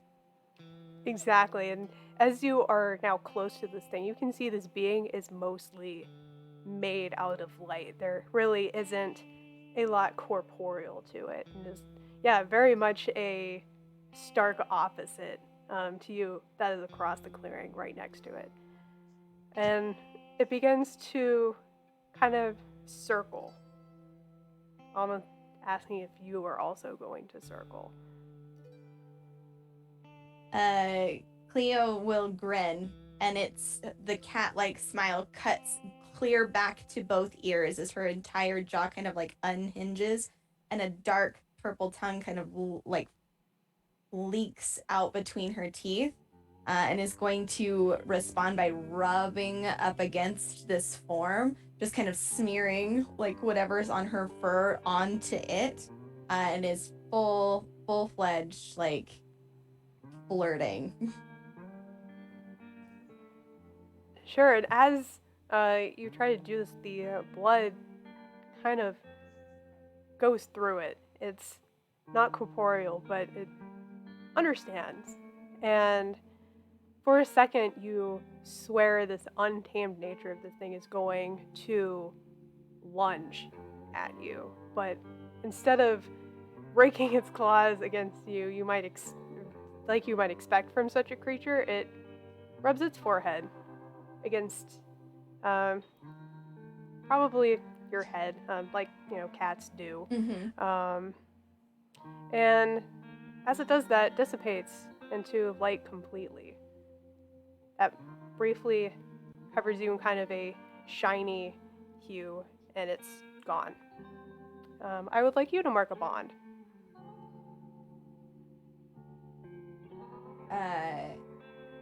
As that happens, Cleo will kind of tilt her head, snapping back and forth, watching the light dissipate,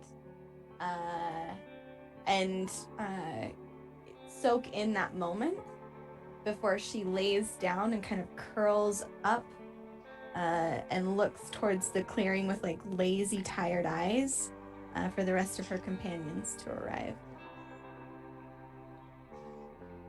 Which, Hecuba, being the one that was scrying, you would have seen all of this.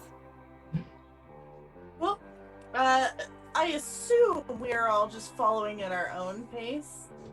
Yeah. So, like, if I will assume that I've just got, like, some sort of, like, 1,000-yard stare, just holding hands with one of my little bitches, as we walk through this area, towards where I know Cleo is, and eventually we'll arrive on the scene. You'll see that Cleo's just curled up, like her kind of tail is curled around, so all you can really see are her massive feline eyes over like a collection of joints and spines kind of erupting from her skin in full beast mode. And she'll just watch you as you lazily kind of enter into the clearing. Oh, there's our girl. That Did you was have fun? beautiful.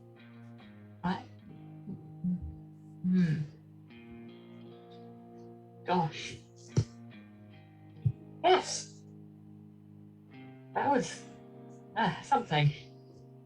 Cleo's gonna get up and stretch before kind of patting over. She's gonna nudge Frey with her nose as she passes and stop right in front of Rhiannon, looking her directly in her eyes. What do you think? Am I not beautiful? How do I have it awakens things, prompts, feelings. I know exactly what you are talking about. And Right? Just the brushing her hand over raw Cleo. Oh. I am perfectly Cleo shaped this way. Yes. Yes. It's a nice shape. Why do you ask?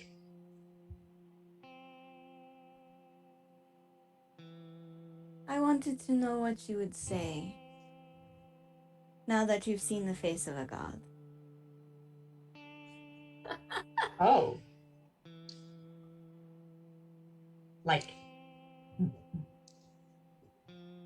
is that the metaphor or actual? Depending on how you look at it, she's certainly the only god I worship.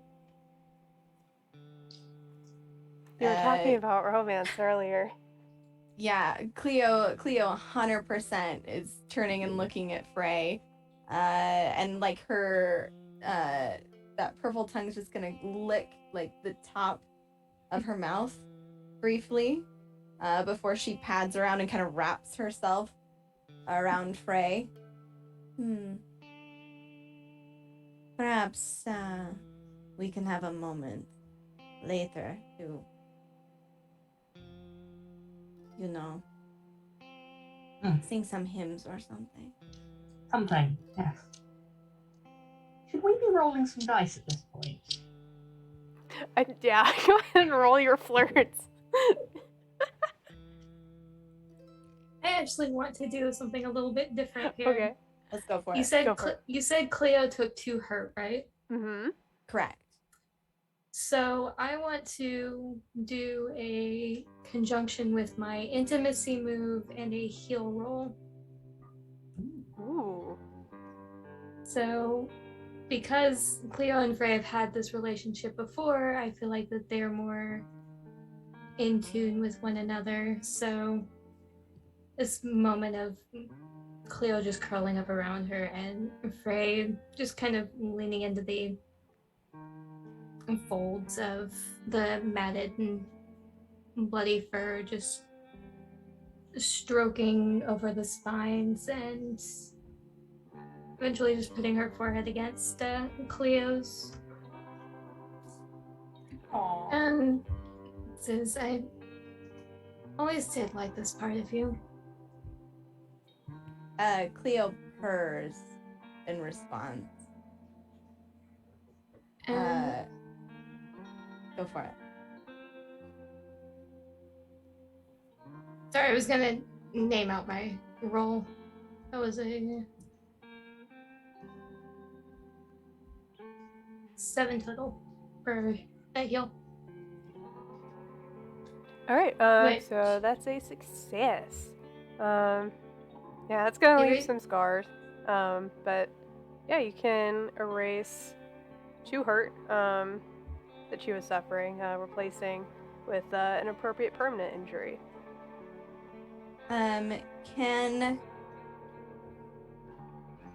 This is beautiful, and the forehead moment is like perfect. Can I respond with my own intimacy move?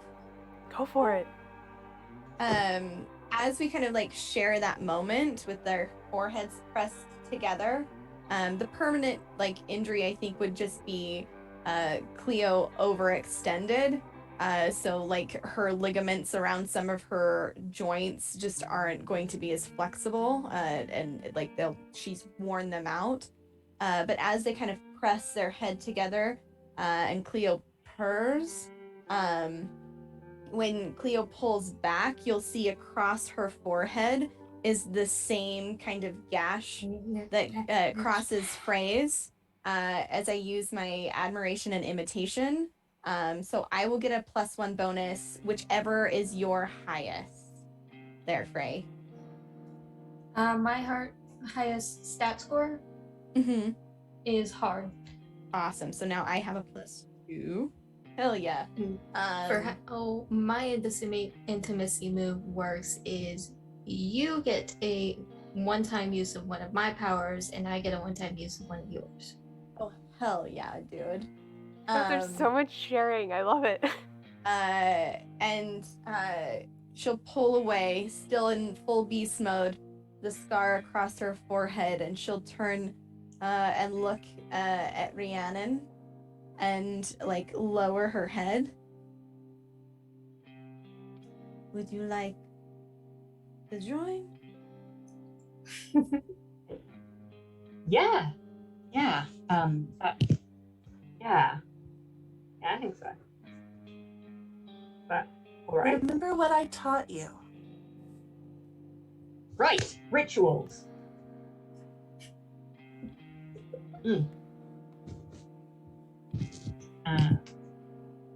I'm more of an improver myself.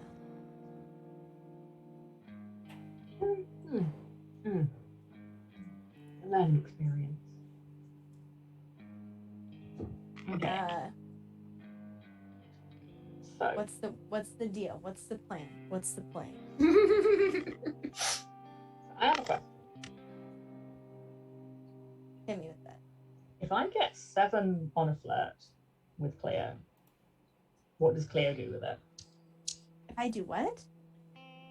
A 7? Yeah. And you get to pick.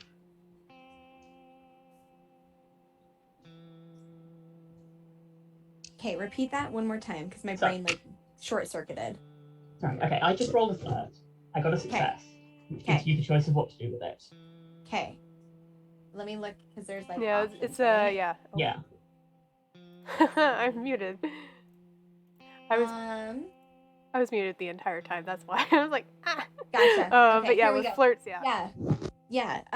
So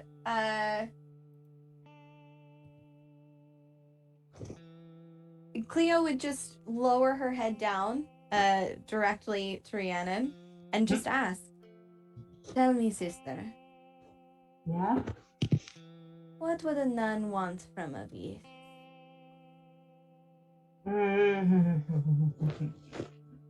Oh, there's 2 answers, aren't there? There's the proper one and there's the actual one. There's only one, and that's what you really want. Well, you know, maybe a nice glass of wine and a fire and some company and see what happens. A date, You know. then. Yeah. Yeah. Yeah.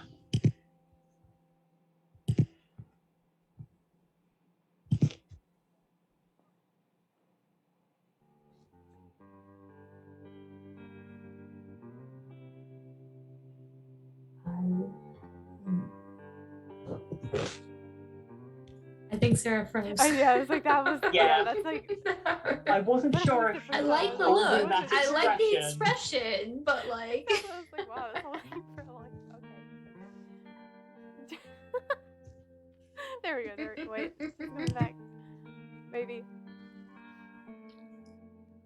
Oh. There we go. There we go. I had to think about it for a minute. You know why? Like, no sense of this official date.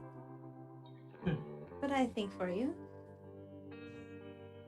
I would love so to. sweet. Ah. Once all this is sorted out. Yeah. Yeah. And Cleo's going to then again pop her shoulders, turn and look for an exit, staying in her beast form. I think I'll stay like this for a while. I rather like it. Yes, I can see why. Did you learn to do that, or had you always? It's taken me a long time to accept that this is how I've always been. But now, I wouldn't have it any other way. That sounds like it's almost a metaphor for something as well as being a thing. Perhaps. Anyway, moving on. Stop talking sometimes. And Cleo's going to fall in step next to Frey, kind of bumping with her shoulder blade to have like Frey's hand up, and start walking towards the exit. It's always cute when they get flustered, isn't it? It's my favorite thing to see. All right. If you all are moving forward, I need another 2d6 roll from somebody. Who hasn't done one yet? Hold on. Uh-oh. Your audio's Yeah. gone again. We can't hear you, Chrissy. How about now? There it is. There we go. This fucking audio. I'll do 2d6. A 5 and a 3. Okay.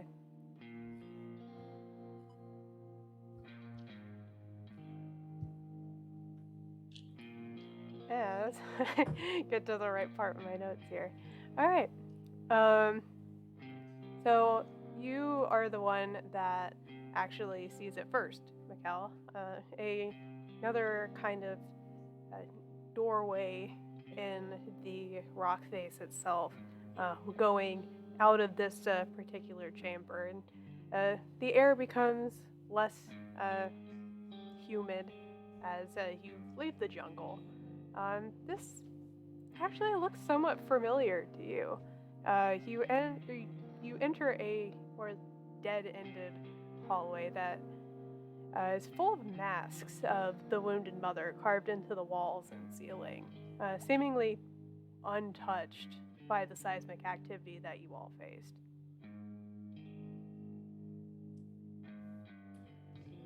She will glance back at her compatriots and step a little bit faster towards all of them, like towards the masks. Okay.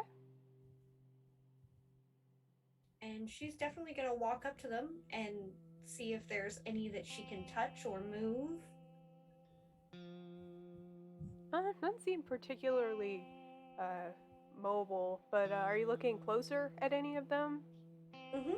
Okay, go ahead and roll me a reveal truths roll. Let me go back here. That is a soft move. Check. And I have... Oh no.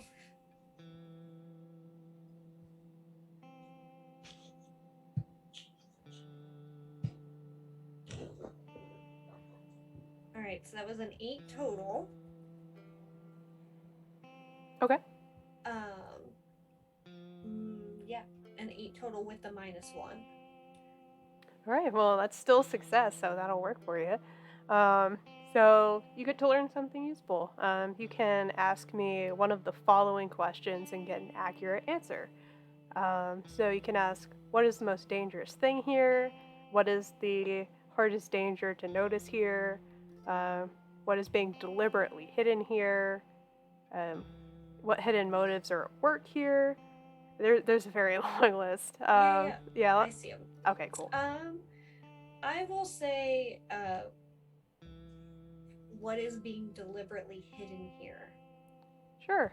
So as you're kind of looking around these things, maybe looking for some type of mechanism to mobilize these, you don't find that, but you do find that in the kind of like the outcroppings where the eyes and nose and mouth of these masks are, there are openings going directly into the wall. I'm gonna stick my face in one of them. I mean, they're very small. It would be very hard to okay. do so. Alright. Can I at least, like, look into one then? Like, are they openings, like, you can see through? Or just, It's like... pretty dark in there. Also, kind of the angle that they're at, like, because this is, like, you know, a vertical surface. Like, think kind of like my background here, like, kind of looking directly into a vertical surface like that might be a little difficult. It's very dark, but there are openings. Are the rest of you following? Yeah. Okay. Yes. Yeah. Taking detailed notes. All right. So as you all are in this hallway together, another large heartbeat pulses throughout the room. And suddenly, you all notice as sand begins to pour out from the masks and start to fill the room. Looking behind you, the mystical doorway to get to the jungle is gone. What would you like to do?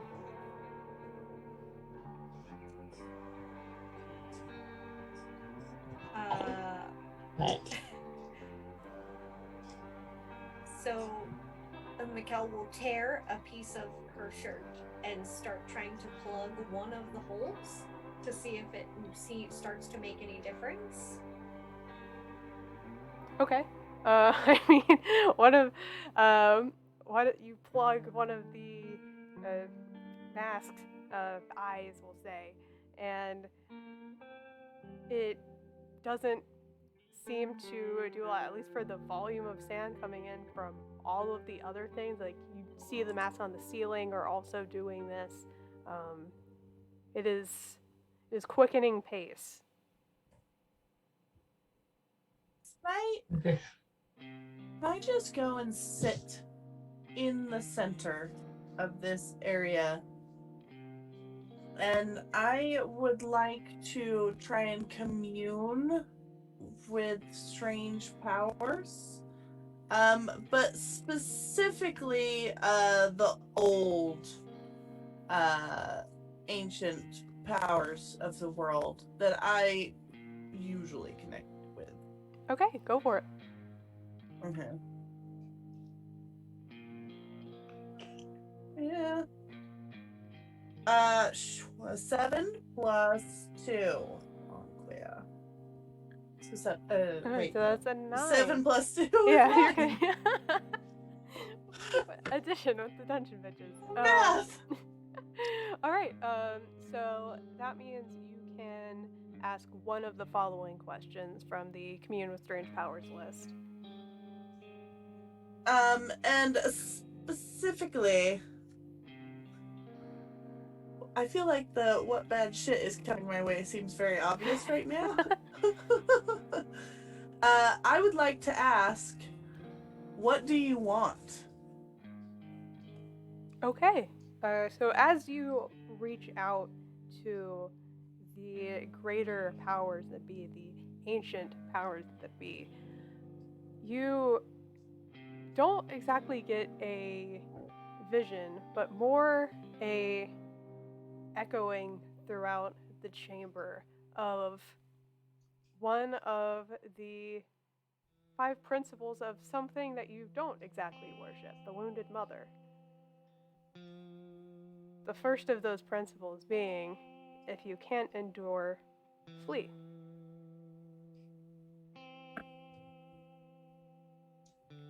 Is there a way out of here that we're not seeing? Cleo would like to, using her big old feline eyes, try to take a gander around to see if there's something that maybe was missed. Okay. I think, how would I flavor this? Like, she's just looking around. Okay. She recognizes that this isn't her space, but is gonna look for any kind of, like, movement. Okay. Go ahead and roll Reveal Truths. Okay. Remind me what stat that is. That is a soft move. Soft. Okay. Oof, I rolled a 3 and a 4, so a 7. 7? So, hey, that's still a success. So you can ask one of the questions from the Reveal Truths list. What is deliberately being hidden here? At this point, you now hear a voice. You all are hearing a voice echo through the chamber louder than what Hecuba had heard in her head. It's, if you can't flee, hide.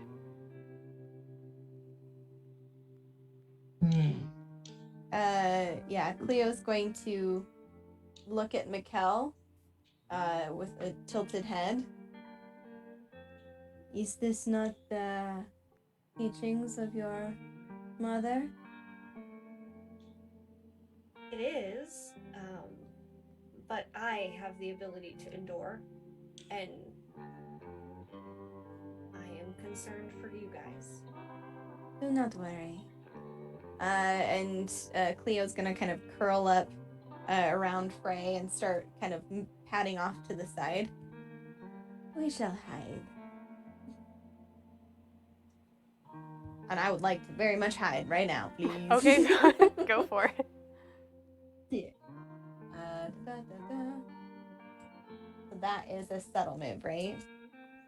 Yes, I believe so. Oh, so much better.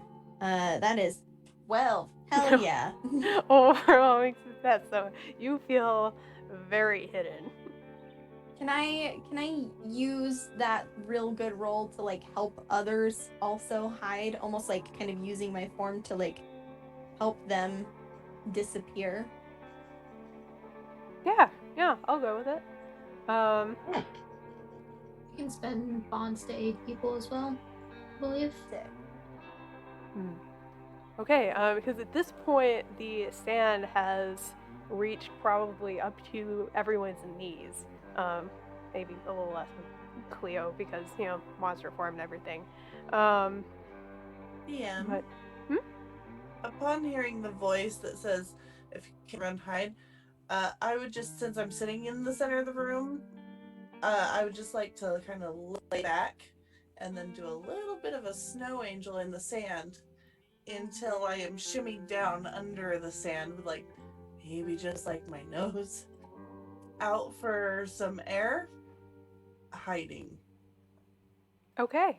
And as both of you do this, so as the first, hiding of the group happened, the next echo now starting to get muffled by all the sand beginning to accrue in this room. Echoing out is, if you can't hide, yield. And as you, Hakuba, are just kind of in the middle of the room, it's kind of shuffling down like that, it says, if you can't yield, fight. As a bunch of sandy figures with nondescript features begin to arise from the sand that is ever so quickly accruing. Mikkel will use her feral attacks and begin fighting. Okay. And then that is lash out, right? Yes. And I get to use the hurt that I have gained from people. Mm-hmm. So. Get a +1 to that. Oh, okay. Isn't it nice having me around? It really is, though. 5 and a 3, +1, and then +1 for the hurt. Oh, well, there you go. That's a 10. That makes it an overwhelming success. So there you go.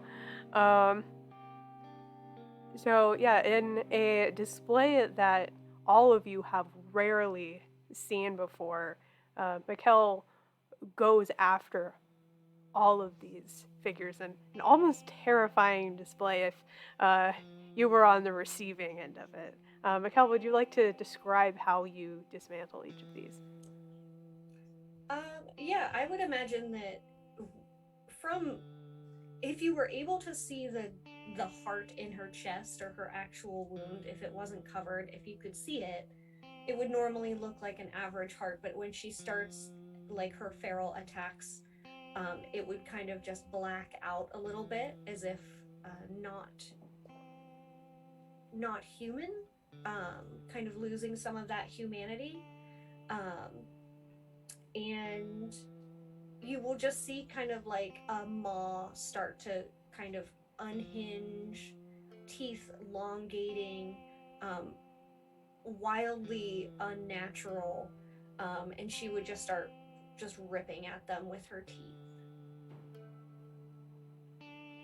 And so you do, and all of the figures, and it had been stacking up to about a dozen of these at this point, as Mikkel tears into all of them, and the situation seems to neutralize, as once the final form is taken down, the sand stops filling the chamber, and it begins to kind of settle into the edges, as there are likely some openings filtering that through.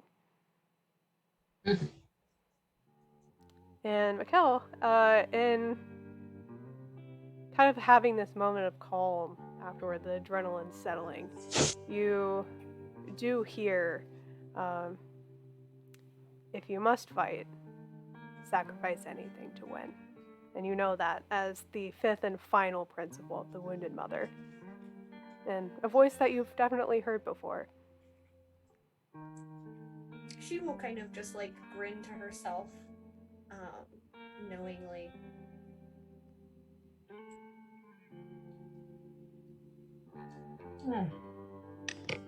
Makes the stand.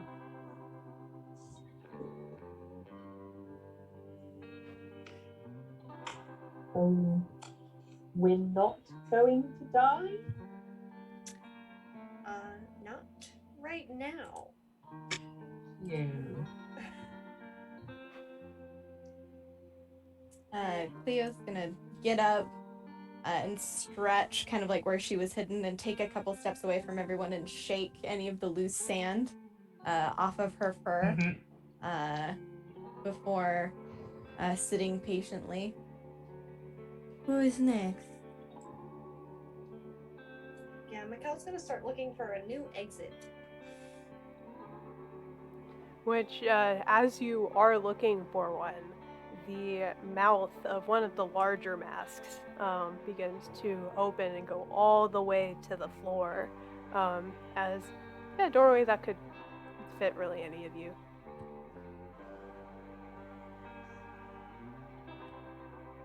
Kel will gesture to the door and wait for everyone to walk through. Well, immerse. Yeah, and as Okay. you're walking out, Belle, mark a bond, please. As Cleo passes by Mikkel through the door, she'll nod her head and say, "That was brilliant. You were beautiful." She will just kind of nod and grin. Cleo's out.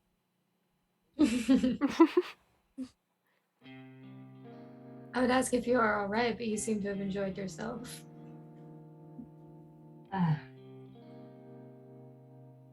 Impressive. Sometimes you just need to get it all out, you know?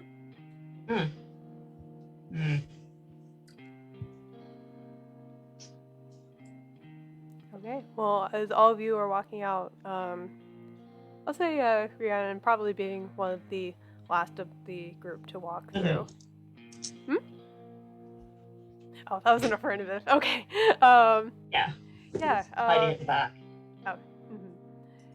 You hear a voice echo in your head, saying, "There's always room at my table."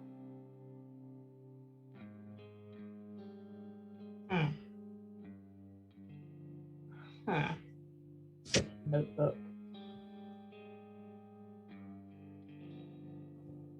Anybody else look like they've heard anything? No. Visitation. Put that down. Okay. What terrifying thing is going to happen to us next? You know the adventure so well. Yeah, as you walk through that doorway, being one of the last people, the rest of you are kind of walking into darkness without really knowing what's going on until Rhiannon walks into that same room. And tell you what, sister, what was the place that was most restful, or your place of respite within the abbey that you resided in? Where was kind of your escape in there? So, there was... You know how you get these massive bell towers? And you get the space at the top where, like, you don't normally go there, but, like, there's rungs you can get up for, like, maintenance and stuff. And if you need to be left alone and nobody's currently doing anything, you can sit up there, you can have your legs over the edge of the little parapet, and you can just watch everything down below you. You know? Yeah. Yeah. And that is the spot that you find yourself in. All of you find yourselves in. right now. And before you really have a chance to make that much sense of it, another large heartbeat pulses throughout it, almost ringing the bells around you. As they're from all corners, really, just different saints and spirits walking towards you. They all share the symbolism of your religion, but before each of them fade in front of you once they reach a certain point, some look down and turn away. Others stretch out a hand before they also fade. It's seemingly an endless line continuing to do this. Okay. I'm not entirely.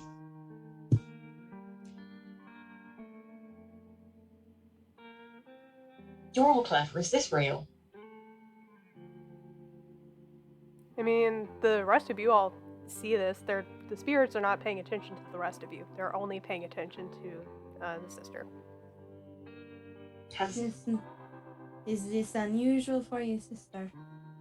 Well, this? Yes. They don't normally turn up in person in like this. Well, number. This is a special occasion. Yeah. It means something, though. It means something. It has to mean something. What does it mean to you, sister?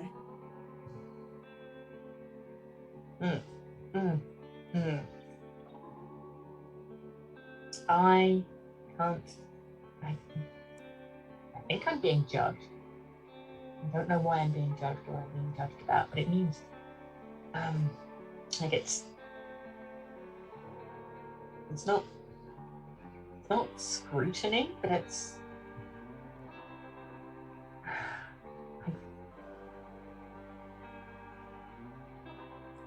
Michaela places like a hand on your shoulder and politely, just quietly in your ear, say, "No matter what this test is, sister, you have people with you, no matter what." Yeah,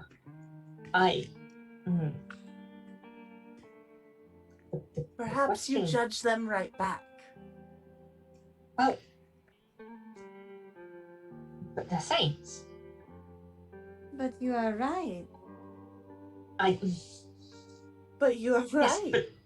Yes, but you they're said that was most important.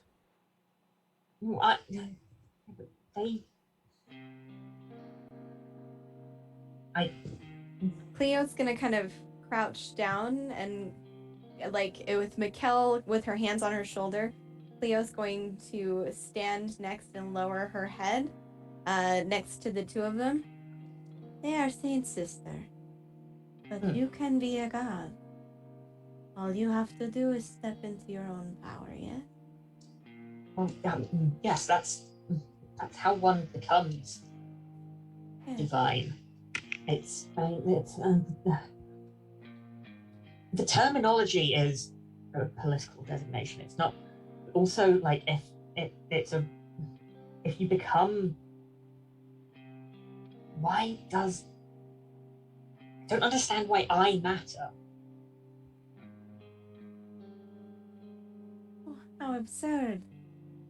Because you exist, my darling. You ran into us. Belle kind of like joins the huddle. Hecuba will reach out to take your hand. If you cannot figure it out yet, then how about just trust that we have? Okay, so what do I we do? are here with you. You matter to us. Good. That's alright. The longer this goes on, the more exaggerated the disdainful expressions of one side become. I'm gonna start giving them back. Yeah, and as well as the outreached hands become more desperate. Sister, take it from somebody who spent quite a long time making herself small for the sake of others. Yeah, I was never You are good at that. bigger. Okay, I should pick a side, shouldn't I? Let's Right. let You us should help pick you be your bigger. side. Right. But some of them are on my side, right? We're on your side no matter what. Yeah. Oh, But you should pick your side. I would like to. Oh, there's a lot of things we need to fix, don't you think? I Yeah, actually I would have a like printing to. press. With that little evil laugh you just did, I just got super excited. Whatever you're planning, Hecuba is here for it. If it comes with a laugh like that. There is a lot that is wrong with the world, and somebody has to fix it. And somebody can be us, right? Very well, couldn't it? And between us, we have a wonderful variety of, how do I phrase this politely? People of keen intellect and insight, and also, and there's a lot of overlap here, people who can tear agents of vice in the world limb from limb, if necessary. I think she means me. Yeah. The word is bitches. Yes, quite. But Fine collection of bitches indeed. we should fix things. There's a lot of stuff that needs fixing. Yeah. And I come to wonder whether or not the whole edifice out there needs to be torn down. I think. I'm right. Obviously, I'm right. And the world. So what will you choose here? I want power.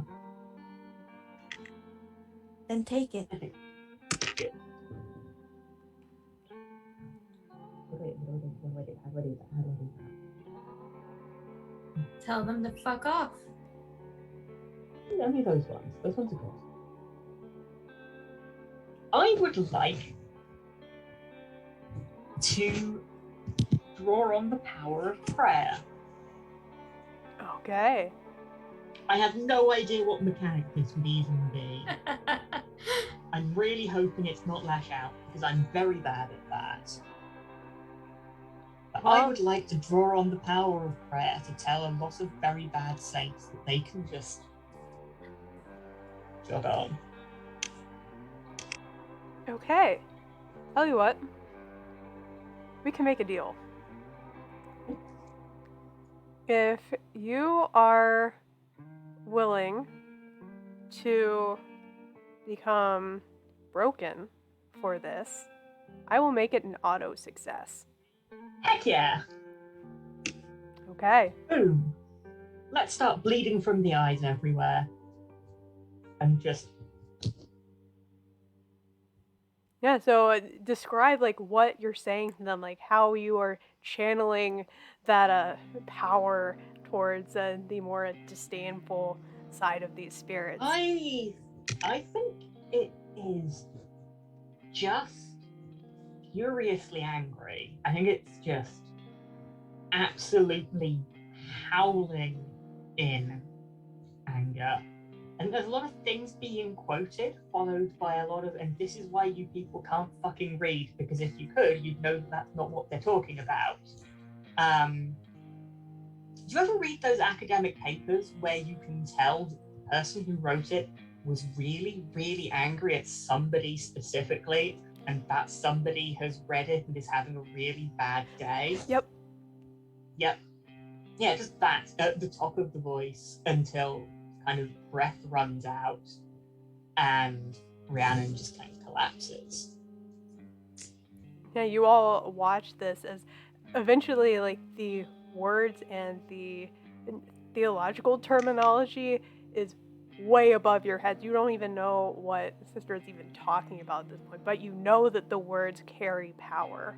And you almost can like feel as her vocal cords just start to give out as it becomes redder and redder in the face, telling these spirits off.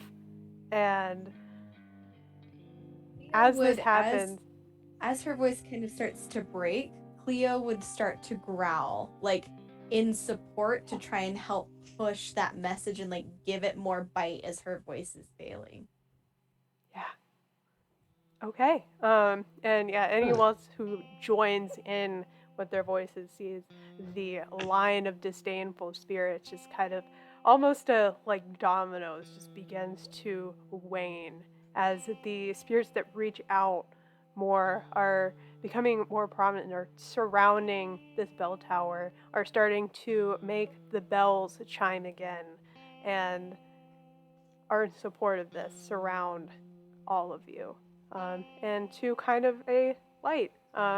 You are broken right now, Sister Rhiannon, but do mark a bond. Just mark a bond. But she collapses.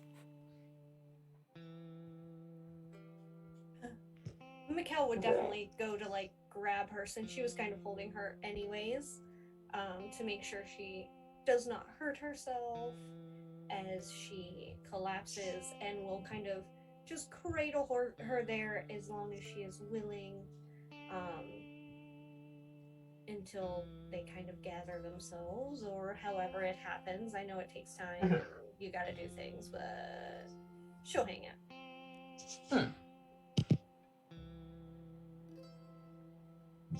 Yeah. I'm just gonna lie there and twitch. She will just like, Mikkel will just quietly probably hum something and play with your hair a little bit and just kind of like make it as comfortable as possible considering. Yeah, not a whole lot of Cleo- space up here. You've had to squeeze, but you've made it. Yeah, Cleo would just kind of lay down and rest her, like, the bottom of her head on Rhiannon's lap and purr, but in that way that you, like, she made sure that, like, Rhiannon could feel the purr, and will just sit there. Aww.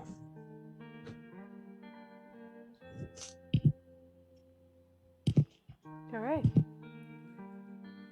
So I'm assuming that you all have can work on healing, can work on all that. You can spend your bond. It's a really big cuddle puddle right now. Yeah, basically a healing cuddle puddle.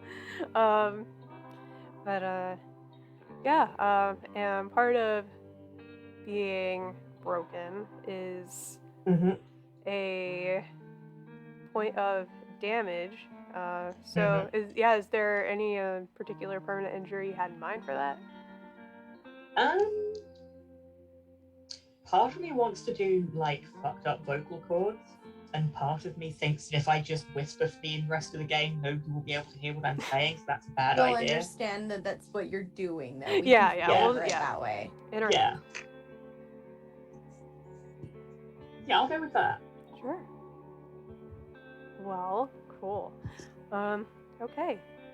So kind of you take this moment of silence, and know that whatever challenge lies ahead, you all have the strength to take it down together. Oh. That was all heartwarming. Gotta sprinkle in some wholesome moments with the absolutely horrifying ones.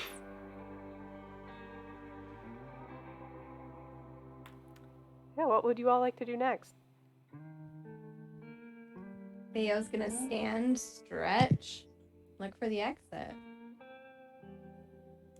I think Mikkel would help Sister Rhiannon stand up, make sure she was stable on her feet at least, and then head towards what I think was like a bell tower. Yeah, I'm just like steps down. So. Yeah, we're in the top of the bell tower right now, so we'd be working our way down. Mm-hmm. Yeah. Oh, I thought we were looking at the bell tower. That's my sound.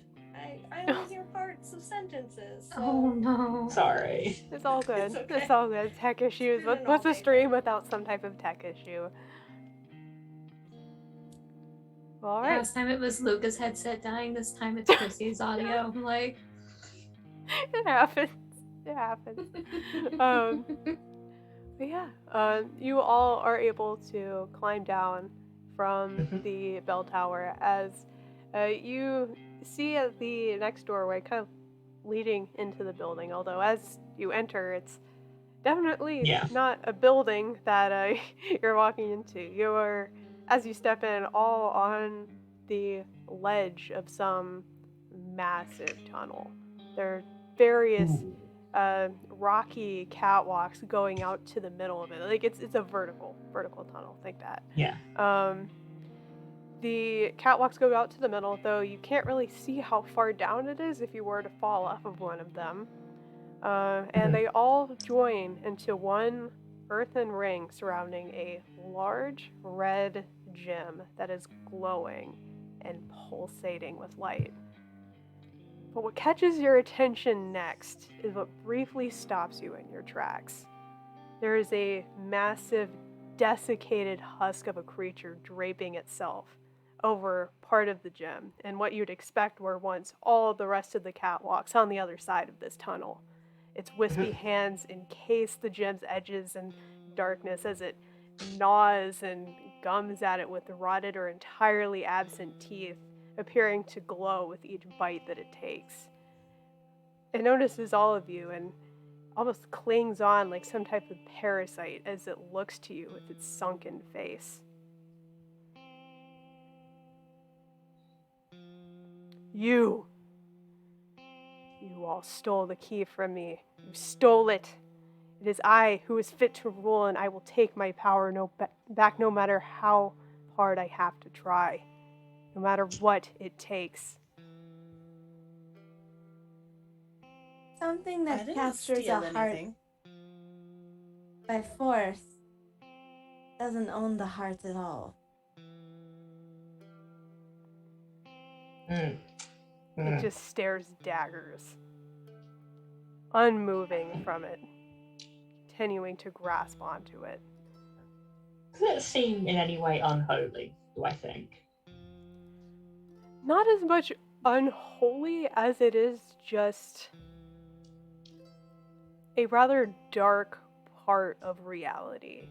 Just a more evil part of reality.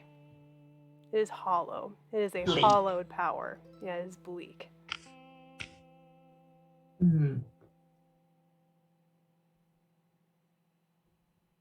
Akiba, darling. You haven't stolen anything today, and I feel very sad about that. Perhaps you could steal that thing's life. I guess I could. Would that make you happy? You just accuse me of very rude things. It certainly did.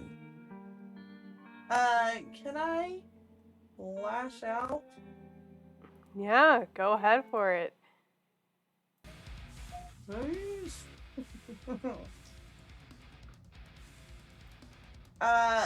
A7. Okay, so that is a success. As I'm scrolling down here. Alright, so you are able to successfully cast magic at this thing. It's more just like I just kind of release from myself a pulse. Yeah, almost like in unison with the part that you all have identified in the center of this. You pulse out that magic. And you are able to pick one option from the list above, like the fail list. You get to inflict that on to the desiccator, as I like to call it.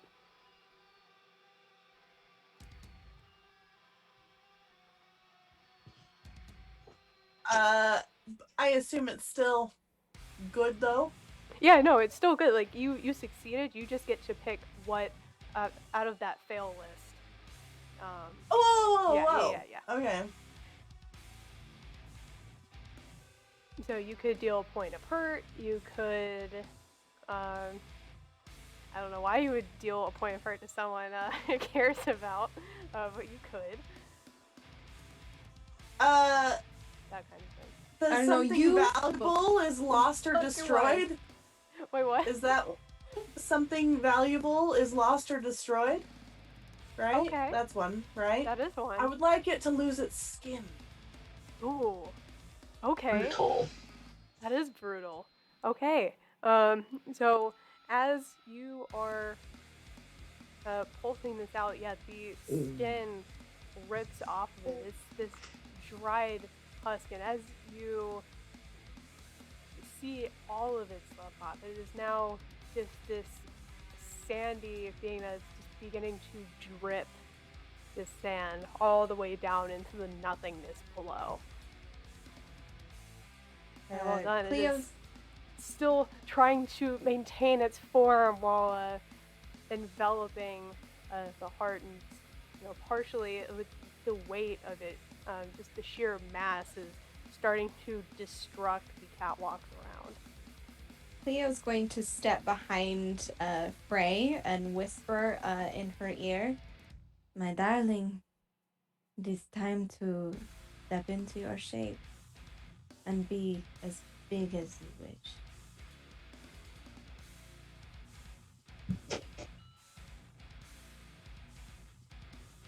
I have to review something. About time. Would you say it's about time to join the fray? Get out of my stream. Okay, I'm sorry.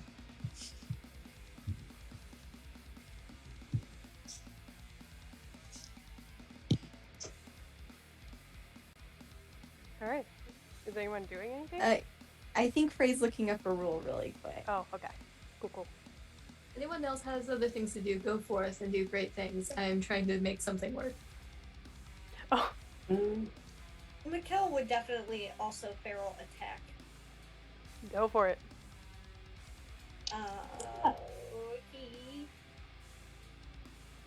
I hide behind everyone.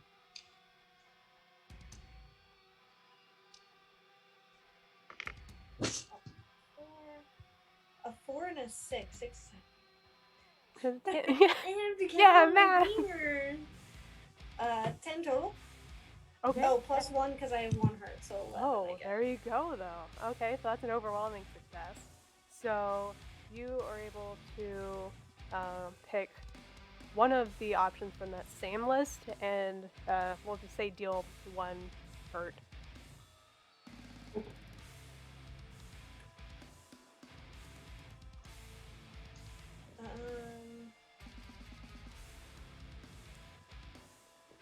Tell me where I can find the list again, because I had it. I have it up, but yeah, it's under the lash out. Okay. Yeah, it's On a the list. success. If you it's just the list of failed stuff, but you're inflicting that on them. Yes.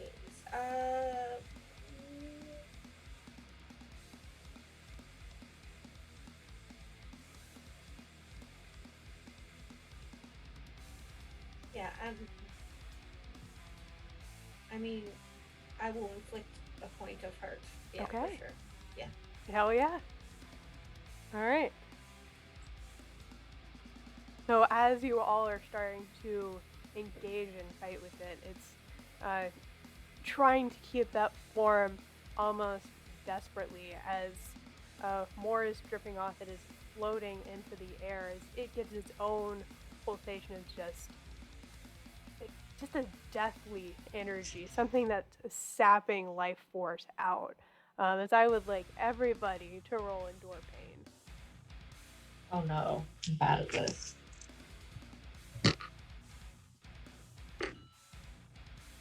Yeah, that's a fail. That's 5. An 8. 6. You got I 6? also got a 6. I got a It 6. was a 9. Okay. Okay, both of the 6s, no you didn't, you got 7s. Yep. Alrighty. So it's just the sister then that failed, right? 'Cause, yeah, two of you got 6s. Yeah. Aw. Okay. So yeah, as you all watch as Rihanna like almost shields you all with herself and the powers that she has to keep you from the brunt of this energy. But in the process, sister, you are going to take 3 hurt. I mean, oh no, my character. So I've got 2 things that I want to do kind of in Okay, tandem. got it. So we know how we shared powers earlier. Mhm. I want to take on horrid form.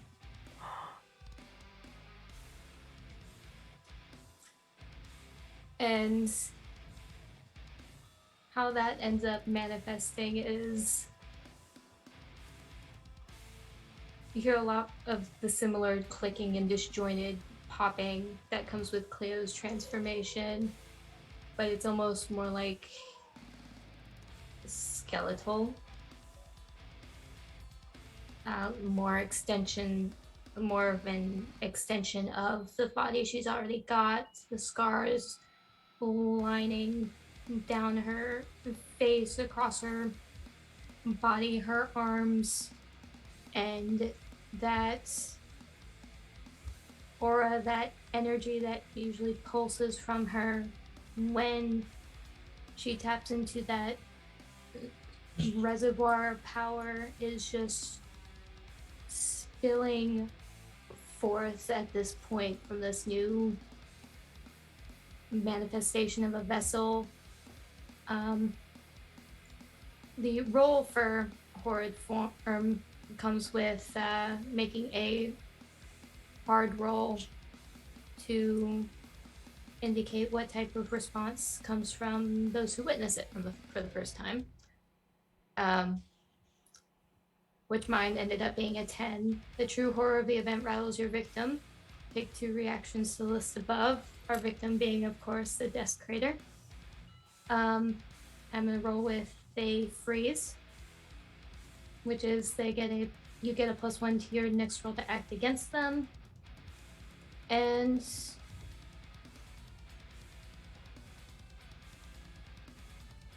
I would say they flee immediately. I'm gonna say they flee immediately, but I still want to fuck with them. Yeah. Now, where I'm saying that I want to do this in tandem, that font of power also brings forth inciting the blaze effect that she had in place earlier, which is making shit burst into flames. Oh. Which is lit as fuck. And what did I fucking roll? That's a 6. Plus anything? That's a 6, including the pluses. Oh, okay. So. All right. And that was a lash out, right? Yes. That what blazes? Okay, cool. All right. So, in conjuring like every part of your being and what you have learned from others in your group, you are unable to really cast out the flame towards this thing. And we'll say you take 1 point of hurt, and I am going to roll and see out the rest of everybody else who takes a point of hurt as the flames kind of go out of control. Can I? Because here's what I would like to do. I would like to make a suggestion. Okay. I would like to make a suggestion. Because Cleo was right there, and we did kind of combine or kind of swap abilities. As Cleo sees Frey sort of lose control of the flames, Cleo would dig her claws into the ground behind and like will into it. Can I I'm willing to take on like hurt, like kind of collectively take that on, and then use the blaze ability that I got from Frey to redirect and try to push it back at this being, almost as if like as it goes out to swarm everyone else, Cleo absorbs and then like screeches it back out at this creature. Okay, I like it. So, yeah, I won't roll for it. Go ahead and take the point of hurt and roll that lash out to Okay. go ahead and do that. I like that. Awesome. So that's a 9, 10, 11. Yo, tell you what though, this Desiccator, just as much as you all have been accruing bonds on the heart through this, in a couple cases of failure, the Desiccator has been accruing bonds on you all.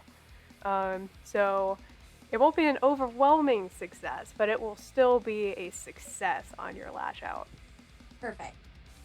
Yeah, Cleo, she grips her paws into the ground, claws extending and like shattering into the walkways, and like blood kind of pooling from it as the flames kind of erupt, and she hums a low growl and the flames kind of burst forward, like slamming into her fur, singeing it. But she like leans forward and the scar on her forehead begins to glow the like beautiful serene blue that Frey kind of exudes, as it like just kind of gets really bright, goes out, and then flashes, and all of the flame is pushed back, washing over the heart and slamming into the creature. Amazing. Yeah, the heart grows redder as the fire goes over it. And as the flame combines with this sand, parts of it solidify again as this creature screeches out in pain. And it's still low pitched, which kind of makes it sound even more disturbing. As the solidified parts are now falling very rapidly, and it takes quite a few seconds before you even hear the shattering below as it echoes back up towards you. You all have significantly hurt this thing. It looks very bad. Cleo would then as it's flash her eyes back to Belle and see what Belle's doing. Yeah, no, it is starting to back up now as part of the like flee maneuver that Frey imposed on it. But as it's backing up, Belle kind of takes this as the cue to go forward, as everybody else has acted at this point, and takes the risk of running up one of these catwalks and just kind of goes for it, like Hulk smash full forward, to get it off of the heart, basically. So yeah, I'm gonna roll that lash out. Because I'm an NPC, I was like, I probably shouldn't be rolling, but it's fine. I'm gonna do it. That is 2 5s. Plus whatever I've got. I rolled up all the things. Yeah, it's plus 1 hard. Okay. Yeah, this is an overwhelming success. As she just like, and you see it, like her muscles have gotten larger. It's kind of a result of this defensive mode that she's taken on to protect her fellow bitches, and is going to run up and just smash into it with one fist. Yes, she conjured a fish. One fist, and it dissipates down into the abyss that's below. A couple of small hands of sand are trying to creep back up and are clawing into the rock face, but they weakly sink as the desiccator is no more. And he's just kind of like leaning onto the heart itself and on that ring that's kind of around it, surrounded by catwalks.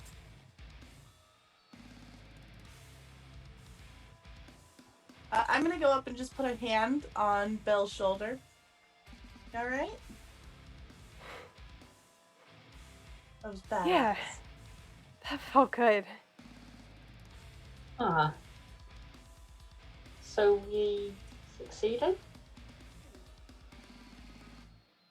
I think we did, and she kind of looks into the heart itself, and as she kind of looks into it, her eyes actually end up taking up the same hue and almost speaking through a connection between herself and the heart. It speaks to you.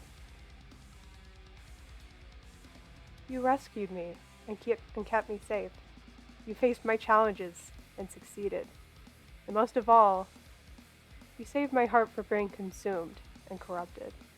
For this, you are always welcome here as my champions. Mm-hmm.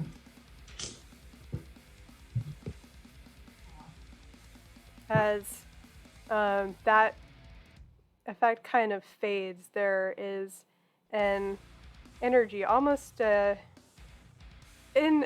a shape, almost the shape of a key, kind of goes out from Belle's arm, and she kind of regains her own consciousness and her own sense of being as this is removed from her.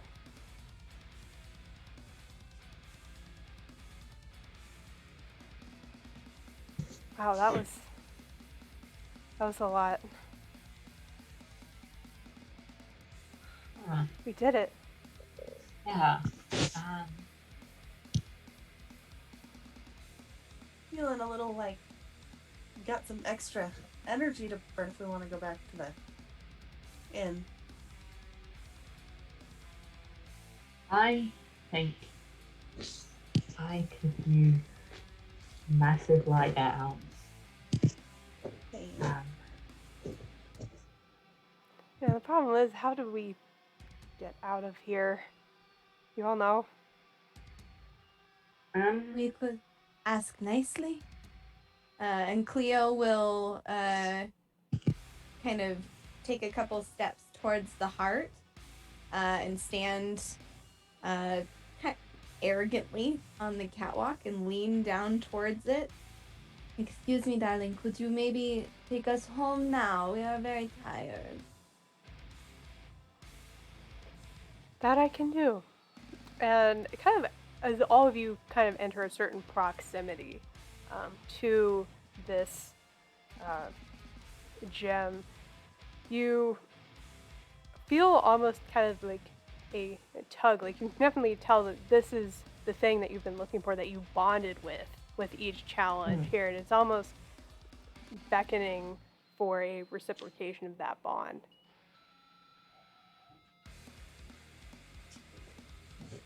Huh. What about Elspeth? Cleo nods. Yes, our light in the dark. Where is she? That I can show you. And as the light continues to grow from this gem, a halo, a red halo, begins to float in a direction that is a tunnel across from everything. Easy enough. I'm not going to require rolls to get past the broken ends of this chamber.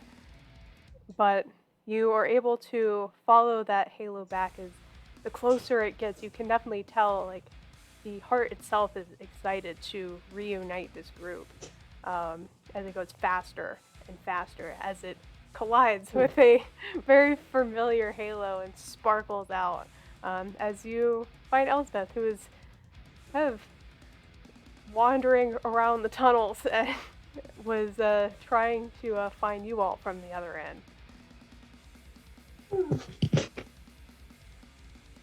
Hey, you're not dead.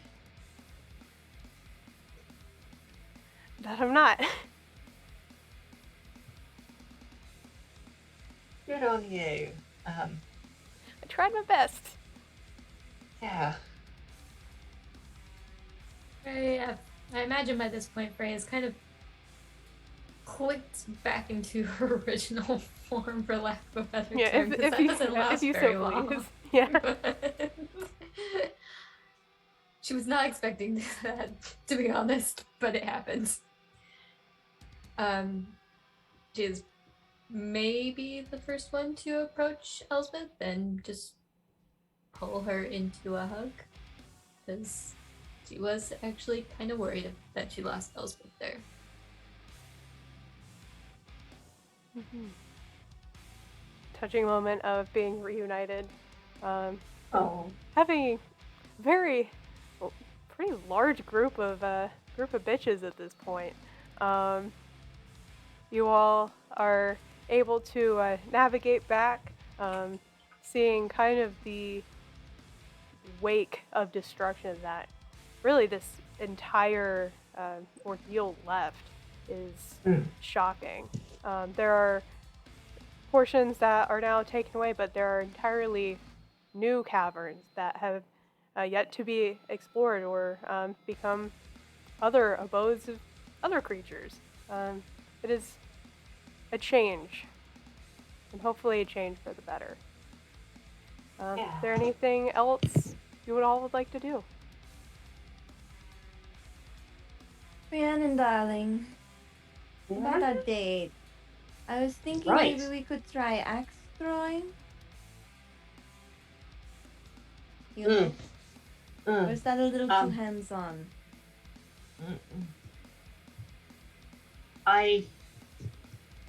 Maybe something sitting down. All of me hurts all at once. Oh, I'm sorry to hear that. Perhaps a nice cuddle puddle of some kind, yes? I have never encountered those words together before, but yes. Oh, I have a feeling you're going to love it, darling. Is it decadent? Is there wine and cheese? There certainly can be. That sounds entirely inappropriate. Sounds entirely inappropriate. You must never let anyone on the surface know that I've been up to it. It's ruined my reputation. The best kind of date, then. Yes. Yeah.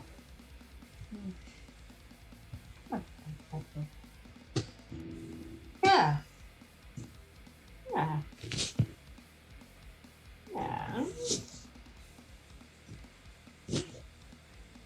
Yeah. And then Cleo will just grin before nuzzling the back of Frey's arm and go about Cleo things.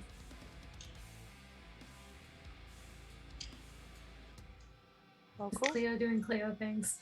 Yeah, I mean, what else? What else would you be doing? All right. Well, there's nothing else to add. Having really saved the dungeon, as it were, and really risen to the top and made it your own. You all kind of walk into the sunset if the dungeon had a sunset. And I think that's where we're going to end the session for tonight. Yeah. It was so fun to revisit this, y'all. We actually ended earlier than I thought. We have a little bit of time. Do we just want to like decompress on screen, like talk about the system again on screen? Because I could talk about this for hours. We have the dev right here. So yes, please. Like, and this is just one, like, we have one of the devs on stream. Like, I definitely want to shout out Sarah Carapace and Kali for, in addition to Emily here, for making this system. It is incredible. It is so good. Like, they wouldn't have happened without those two, honestly. Like, you can see a lot of Sarah's very pretty art just behind everyone. And like, it's so good. So Chrissy. Like about here, you should be able to see some naked people. I'm not sure if you're meant to have that on Twitch, but it's small. No one cares. It'll be fine. It'll be fine. We didn't get flagged last time. You know what? I feel like we were a lot more, like, we were a lot braver with this. We were a lot Worst last braver. time. But it's fine. Oh my gosh, just looking at the screenshots of the last episode, I was like, oh, we were babies. We were babies. Right? It's been Such It's been- babies. such moves. It's been really fun. I mean, we played this over, just Over over, a year a year ago. Mm-hmm. So It it's was.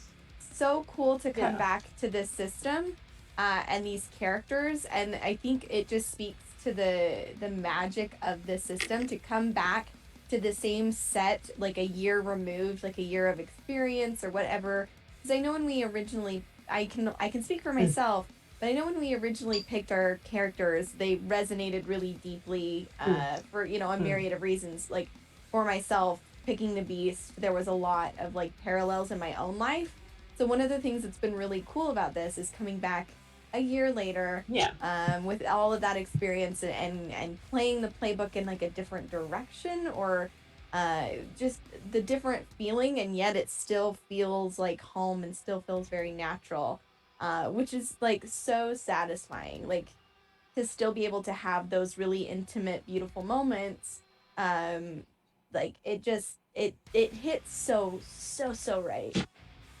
Like, And so good. This was my first Powered by the Apocalypse system when I GM'd this over a year ago. I was like, I had really not that much of an idea what I was doing. Luckily, like, there were people kind of guide me along the way of like how these systems actually work. And yeah, like now that like I have a better feel for Powered by the Apocalypse, it is like just so natural, especially in comparison to some of the other ones. Where it's like, how does this exactly work? There's, when would this question ever be applicable? But this just like has a very natural feel. I definitely echo what Sarah's saying here. Yeah, like a lot of, a lot of little things that are just like, we play tested the absolute shit out of it,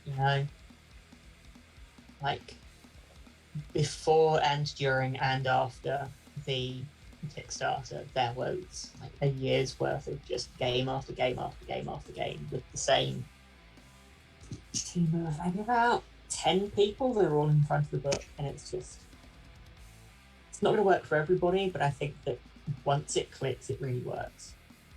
Not to toot my own trumpet too much.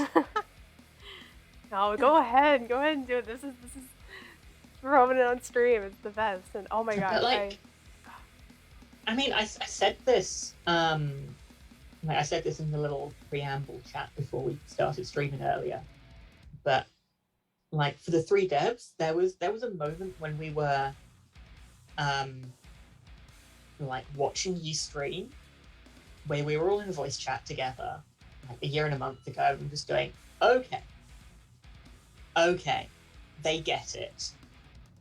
Okay, good. This means the game actually works. And like, it's one of those things where it was one of those moments of just going, okay, yeah, we've actually made something that works here, because complete strangers, we'd never like sat you down and gone, this is what the game's about, this is how it's meant to work. I pretty much just sent you the PDF, and seeing it work the way it did was really, like, it meant a lot, And so, I don't know, it's really nice coming back and getting to be, like, involved.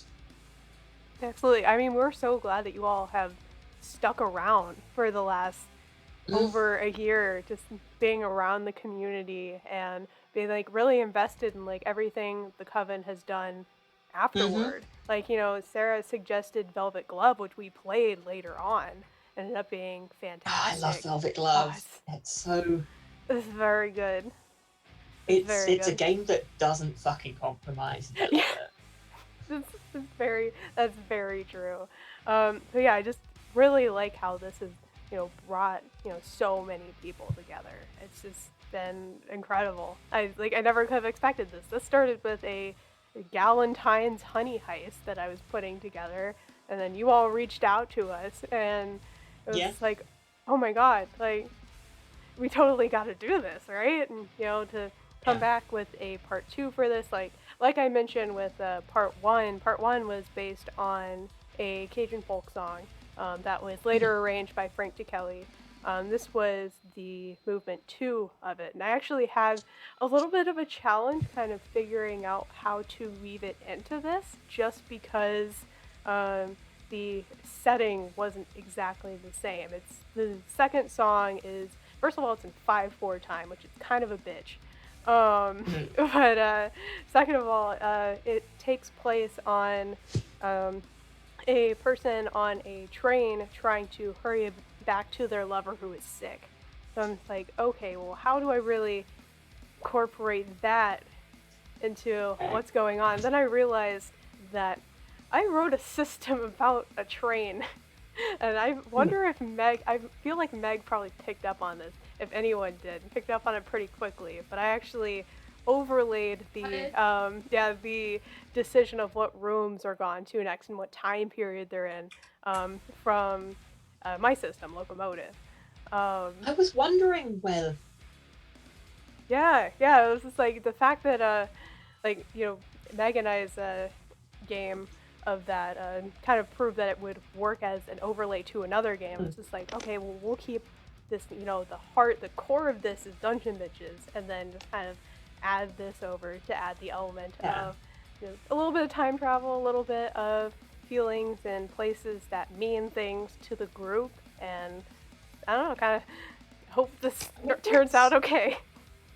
I picked it up once we... Sorry, I picked it up once we got to Grandma's house after the tavern, and I was like, wait a minute.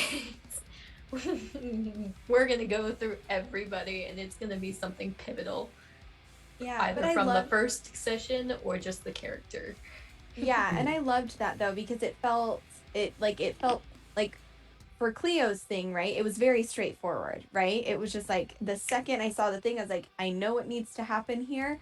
It felt true to the character. It felt like the thing that I love about this system is the queer identity that's just baked in, and how much of it even you know, he said that sounds like it's some kind of metaphor. Like, yeah, it all feels very much like a part of it resonates deeply with my queer experience, with like the identity that I've found over the time and like embraced, and getting to have those little vignette moments of, you know, different people leaning into the strength of their characters or backstory or what have you, and get to explore just like the teeniest little bit was phenomenal. And like I can sing praises to this system literally all night. So I'll just end with like, if you want to play a game with people that you trust and that you are safe with, and really want to kind of engage in queer ideas, tropes, identity,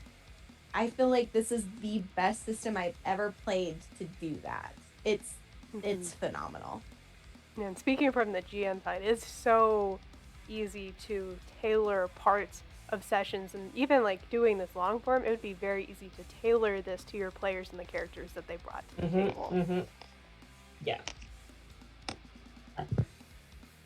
Something I was finding really interesting, going back a step here actually, is like there's somewhere I was going, there is definitely a pattern to what's happening and like what each scene is, and I couldn't work out what it was, but I could see that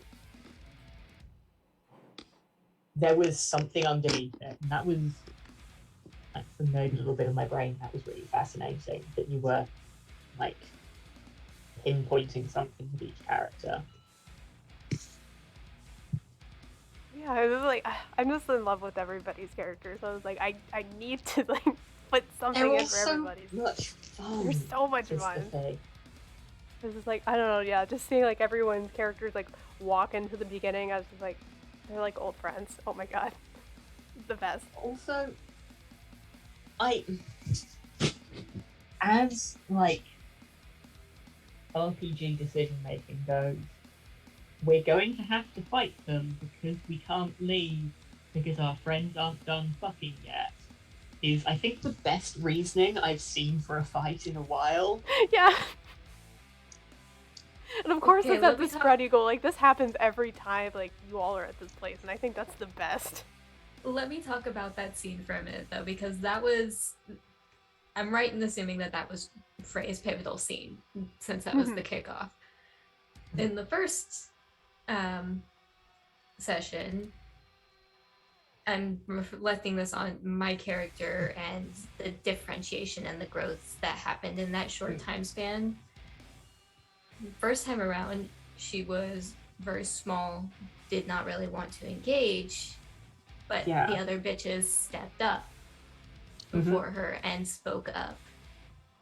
This time, she went, fuck that. It burned everything. and it was, burned them bitches down. Amazing. Like, there was... And it was just really nice to see, like, some of the subtle differences that we did. Like, seeing the way that some of the characters were clearly coming in, having had an arc already, was really interesting. You know? Like, I don't know. Y'all did really well. I can say for Mikkel, like, she had her big moment in the first game. She had like a big reveal, a big emotion drop. She had like had this big thing. So her level of character development, according to like how the system plays out, was less about the physical like side of the abilities, and was more about like embracing who she was more of. Because that first game was a lot of like, I'm not going to say the shock and awe, but it was really cool to like have a game where a group of people could explore sex, intimacy, all of these like otherwise taboo subjects in a way that's comfortable, safe, consensual, like all of these really cool things. So I know for myself, I had a lot of fun with that the first game, of like, you know, joking about not understanding what a wand is and going and getting a glass dildo and like, you know, all of these things. Mikkel I didn't feel the need to play Mikkel in a way where like that was where she was focused this time. This time it felt more like the intimacy would be more important if it was there to help somebody. And it was there, and that shows for me with the system how like you can take something that can be kind of like I don't want to say kitschy, that's not the word, but like kind of something that can be kind of tropey and make it much more personal and intimate, and you can play to it in a different part of who you are, who your character is. So that was what I liked about this game, was that it was still kind of like we had some slight nods and winks and, you know, things like that, but it wasn't quite the same as the first rodeo.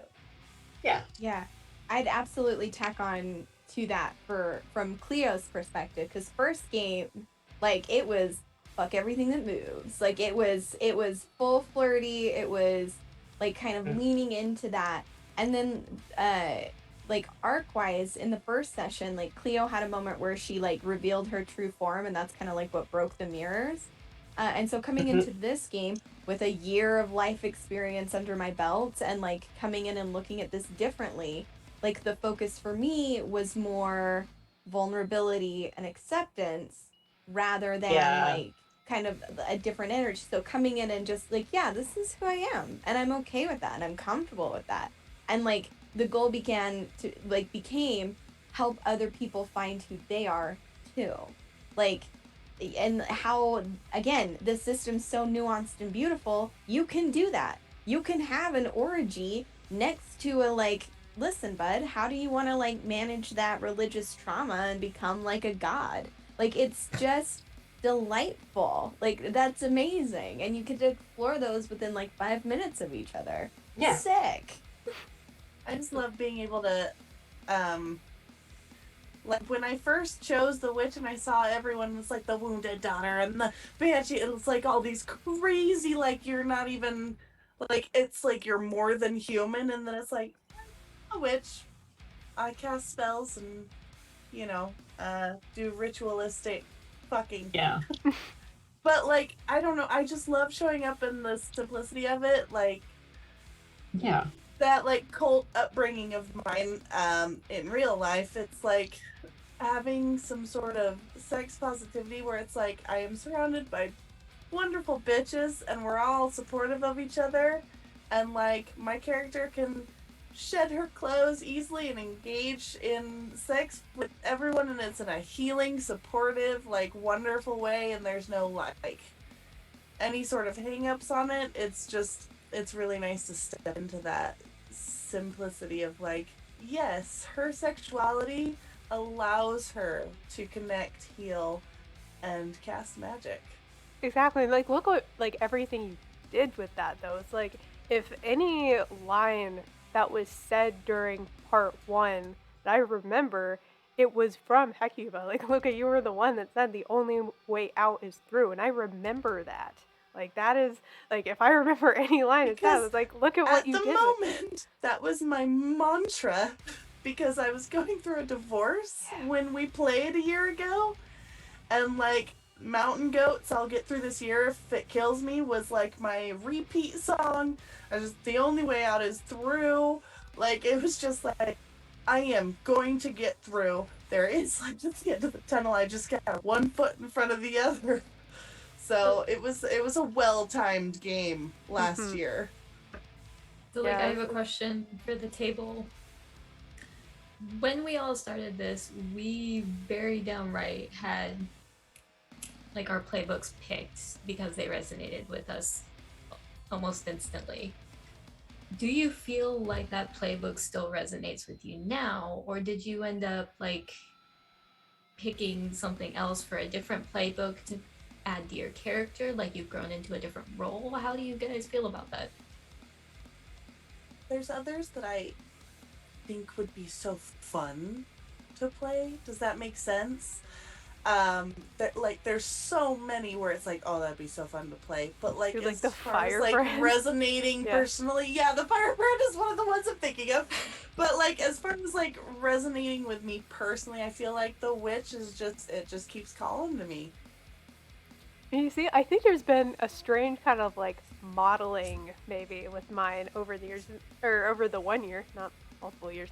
And this is one of the newer playbooks that came on later with the additional editions and backer previews and everything, and that's the Invisible Girl. So I have like a little bit of both, I think, because the Corpse Doll very much still has like the very like reinvention side of everything that I really like. But there's still, that I've got like a little bit like half and half going on, if that makes sense. My answer is very straightforward. It's like, I thought about this like when Heck was like, hey, we're gonna get together like a 2, like we're thinking of bringing characters in this, or something else you want to play. And I thought about it. Like, I legitimately was like, oh, hey, like, what if the, different books or something. But what I was so excited to do, like, the Beast called to me for a reason. Like, my life experience and everything, like, Meg totally hit the nail on the head. Like, it's just like, this is who I am as a person, 100%. So getting to come like back to this playbook with like a year of therapy and like life just happening in that, and get to like approach it from instead of like, I take on the traits of other people to survive, and approaching it from like a very, this is #vulnerable. I am perfectly Sarah shaped the way that I am, and I don't need other people's shapes to like survive. Was really fucking cathartic. Like, it's really like, and as soon as that like clicked in my head of like, no, this is me accepting my shape in roleplay form. It was a no-brainer. Like, this continues to be my playbook. Absolutely. I can flirt and do the things, but like at the end of the day, I'm good. I mean, I think it's pretty noticeable that you spent like more than half of the game, I think, wandering around in giant cat form, which a metaphor.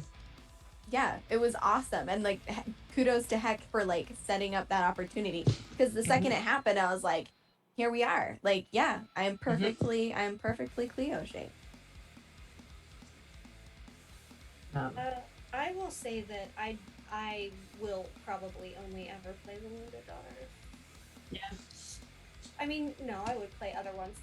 All of the playbooks are very good, but this one definitely, the fact that there is a move called Painful Empathy, in and of itself, for me as a person, is probably the most uncomfortably on point thing that I've ever read in a playbook for a person, for me. So, as a therapist, Painful Empathy is something that happens to me for 8.5 hours a day, 5 days a week. Yeah. So, Yeah. it's one of those things where, like, there are other playbooks that definitely I could identify with. But for this, similar to Sarah's experience, I really wanted to button up kind of Mikkel's experience and Chrissy's experience from a year ago too. It feels like this playbook was written for me. Like, it straight up does. Like, I think, again, it speaks to the, like, depth of, like, the queer experience here. Like, I don't know, maybe other people out there feeling like this, but this legitimately feels like this playbook was written for me in this, like, weird, like, I'm gonna flirt with you and, like, shapeshift and do what I need to do to, like, get by, but, like, have this, like, identity crisis while I do it. Like, it feels like someone like did a horoscope of me on a piece of paper and then handed it to myself, like handed it to me, and I was like, that's rude. Yeah, absolutely. How could you call me out like this? Yeah, like the move of the Wounded Daughter with like sloughing off skin, you know. I think about that and I think like about myself and my experience. It's like, well, I do that literally every 45 minutes for 8 hours a day, where like depending on who I'm sitting with, like I have to literally shed an entire layer of myself to like deal with the next one. It's just the way that these were written, the playbooks themselves, how they were written, really do speak to a lot of different experiences, and they're very, very well written to kind of make that impactful, like stick with you sort of feeling. Yeah, like it's one of the things we had from the playtests is the 3 devs have the 3 playbooks we always go back to playing, which is like Amazon, Firebrand, and None. The 3 of us. You can guess which one I am.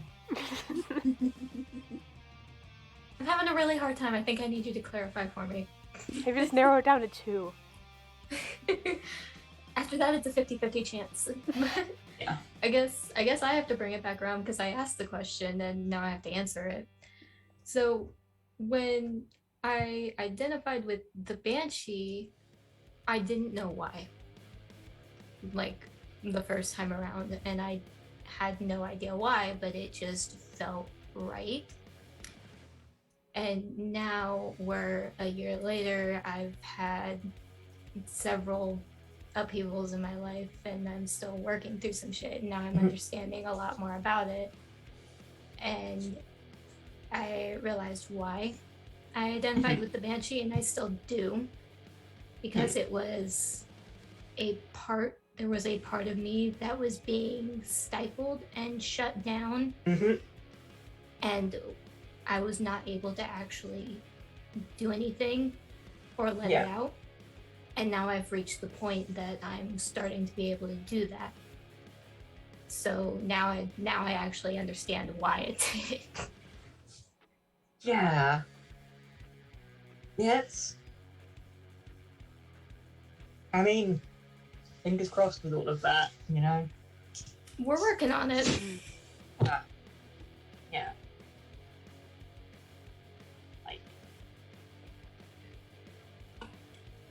And like, I think some of the bits are like, not everything is a metaphor. Like some of the Amazon stuff of just like, I'm just really good at what I do is much more, you know, but bits of it stick. Okay. For sure. Yeah, that was really good. It was really It was a good game, guys. Good at stuff. Good Yeah. game, guys. This is a good game. You did well. It's a good game you created. A great experience. Like, Yeah, huge thank you to like you and the other devs for, because like it can be so daunting to like put an idea out there. It's a whole nother thing to put the idea out there and like push through getting funding and like actually making the thing. Like I want to go grab my Dungeon Bitches book. Like I have the physical copy. Like it's so exciting. But like legitimately, thank you for creating a vehicle for us to like not only tell amazing stories, but tell our stories. Like in a safe place where like we can explore concepts that would normally like be like damaging or like scary to like bring out, but this entire thing is just given us the space to be ourselves, tell our stories, and like make connections. And I can't thank you guys enough for that. Like it's been a huge part of like my journey, and I'm so excited that other people can like include it in theirs as well. So thank you guys. You're the best. Same, thanks. Like, I'm pretty sure I had different pronouns, like, when I ran this last. I think I was still going by she, her. That's not the same anymore. It was like, Yo, so much mood. has changed. Yeah, oh my god. Oh yeah, like, Good. I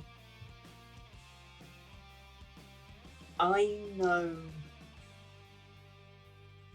like, what's it, like 3 or 4 people who, in some way or another, had some kind of realization about themselves because of this game, which is a weird thought. If I'm not in that number, you can add one. Okay. Yeah. But, like, I don't know, it's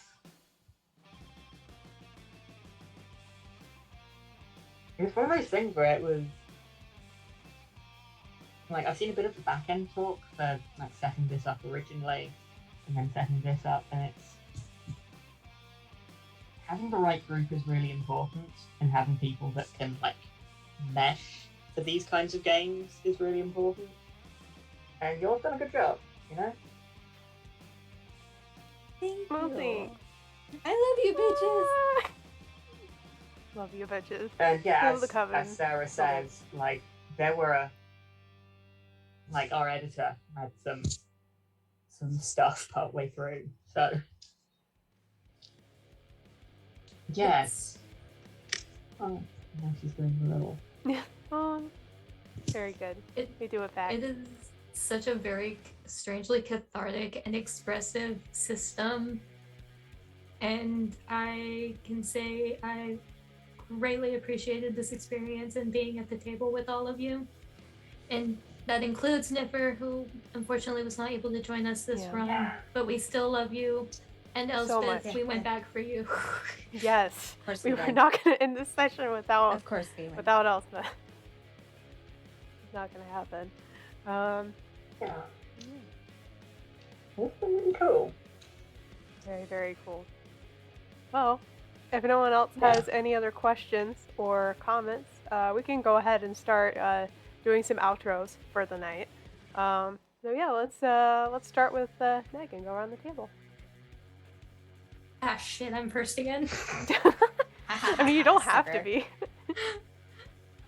It was like my brain is like, no, I'm GMing because I'm in Hubris of Man mode right now. But No, you get to plug that instead. I get to plug that. I've been doing prep all day. So yeah, on the 16th, on Wednesday, you guys can come join us back here on TPK, where we're doing our next installment of the Hubris of Man, the Alien RPG Frontier War campaign that I am running. We have a bunch of great players. They're suffering the consequences of their actions.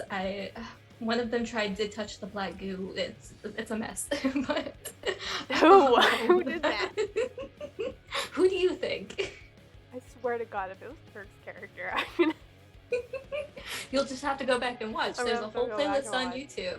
And while you're at it, you can go watch the previous episode of Dungeon Bitches. Just type it in the YouTube chat, YouTube search bar, and it's the second thing that pops up.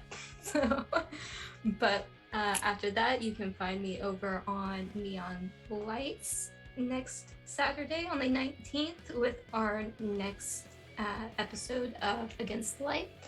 And then after that, I'm going radio silent for a little while until we come back to Against the Light and Hubris of Man next month.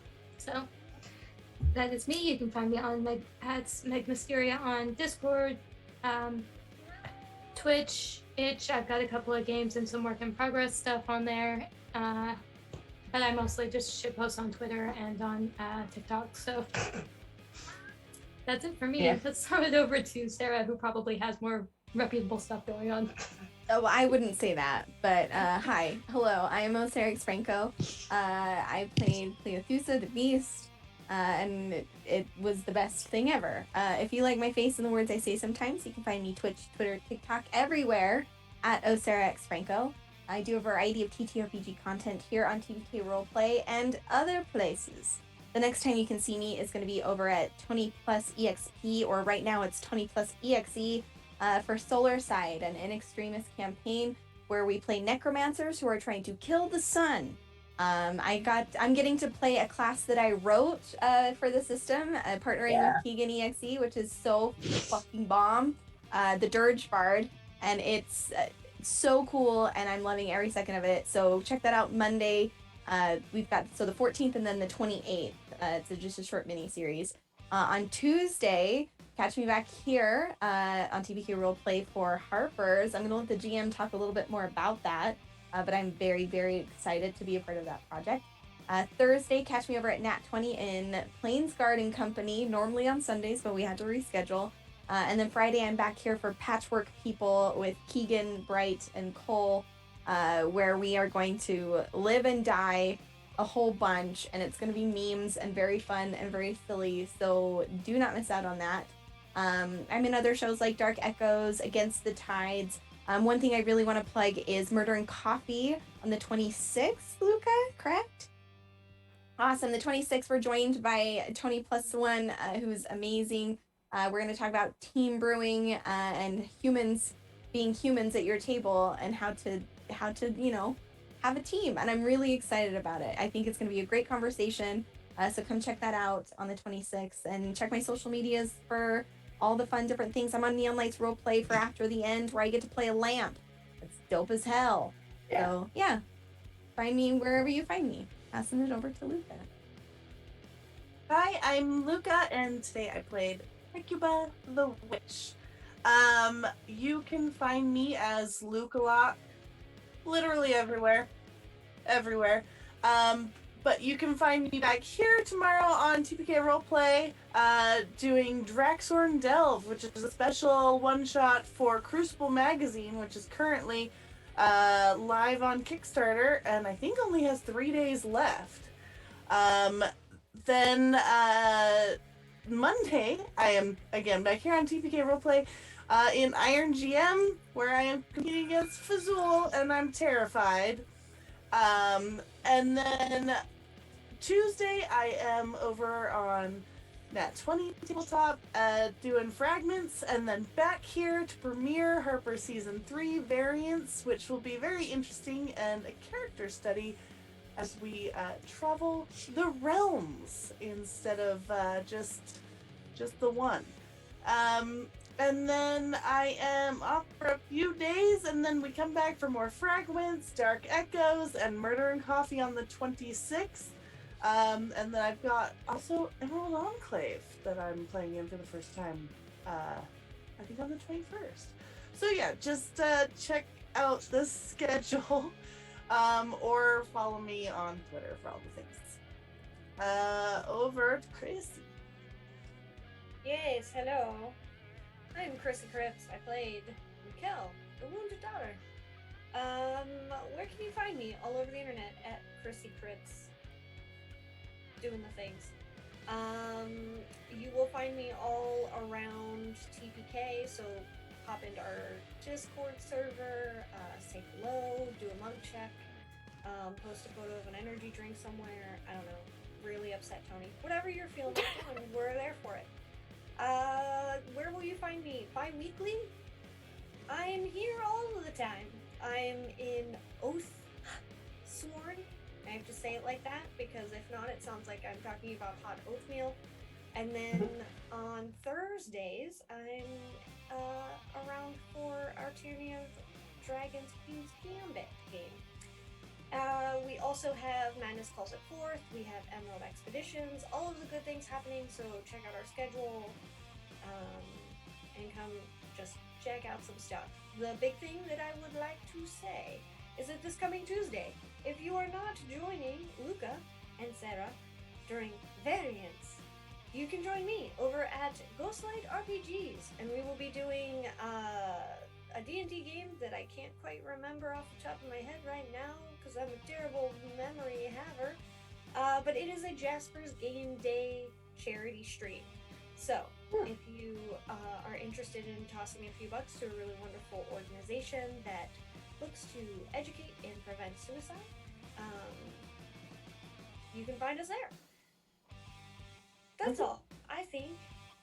Now passing it up to Caitlin. Hey, I'm Emily, or Cave Girl. I occasionally do one-shots and stuff with TPK, but I don't think I've got anything scheduled in the immediate future. In terms of projects, I've got Black Lung coming out, which is a module for Dungeon Bitches set in the early Industrial Revolution with a lot of stuff about, like, the way industrialization affected particularly women's place in society and so on. It's really super interesting. And then after that, I'm working on Embers and Dust, which is a more traditional adventure of just wandering around in the Shadowfell being depressed, which is going to be hard. Other than that, I'm at Dying Stylishly on Twitter, or Cave Girl Games on Blogspot, and yeah, that's pretty much what I've got going on at the moment. Oh, awesome. Hey, everybody. It's me, Sir Heckle. Tonight I was your game mistress. You can find me on all of the social medias at Sir Heckelot, Twitch, Twitter. You can find me on itch. I'm going to link the TPK collection of game creators on itch. It's a whole folder of just really awesome stuff that people in the community have put out. And that's where you can find the game that I mentioned in our post-game talk, Locomotive. Other than that, in terms of the TTRPG space, you can find me on Lost Caravan RPG tomorrow, talking with the head writer of Locus, which was our last Coven game last month. And I am so excited to talk to them. Like, it's going to be very fun. If you are not seeing any of the other lovely people around this table on Tuesday, you can find me again on Lost Caravan RPG, playing in a honey heist. It's going to be so chaotic. We have already had the term in our plot hook, the pun of a Beyonce. So, it's going to be great. It's going to be something. And then this coming Thursday, I have my podcast with Tynes Dungeon, Dungeons and Discussions, where we're going to be going over the anatomy of the character sheet and making a character that we made the backstory for last episode. In terms of TPK, you can find me every other Tuesday and Thursday for Module Week, as Chrissy mentioned. And then for the next episode of Cold Hands, Warm Hearts, I'm going to be guesting again, which is going to be so fun. I've been playing my first ever TPK character in that campaign so far, and it's been very, very fun. But I think that is it. So without further ado, everybody have a fantastic night. Thank you for tuning in to part 2 of Dungeon Bitches, and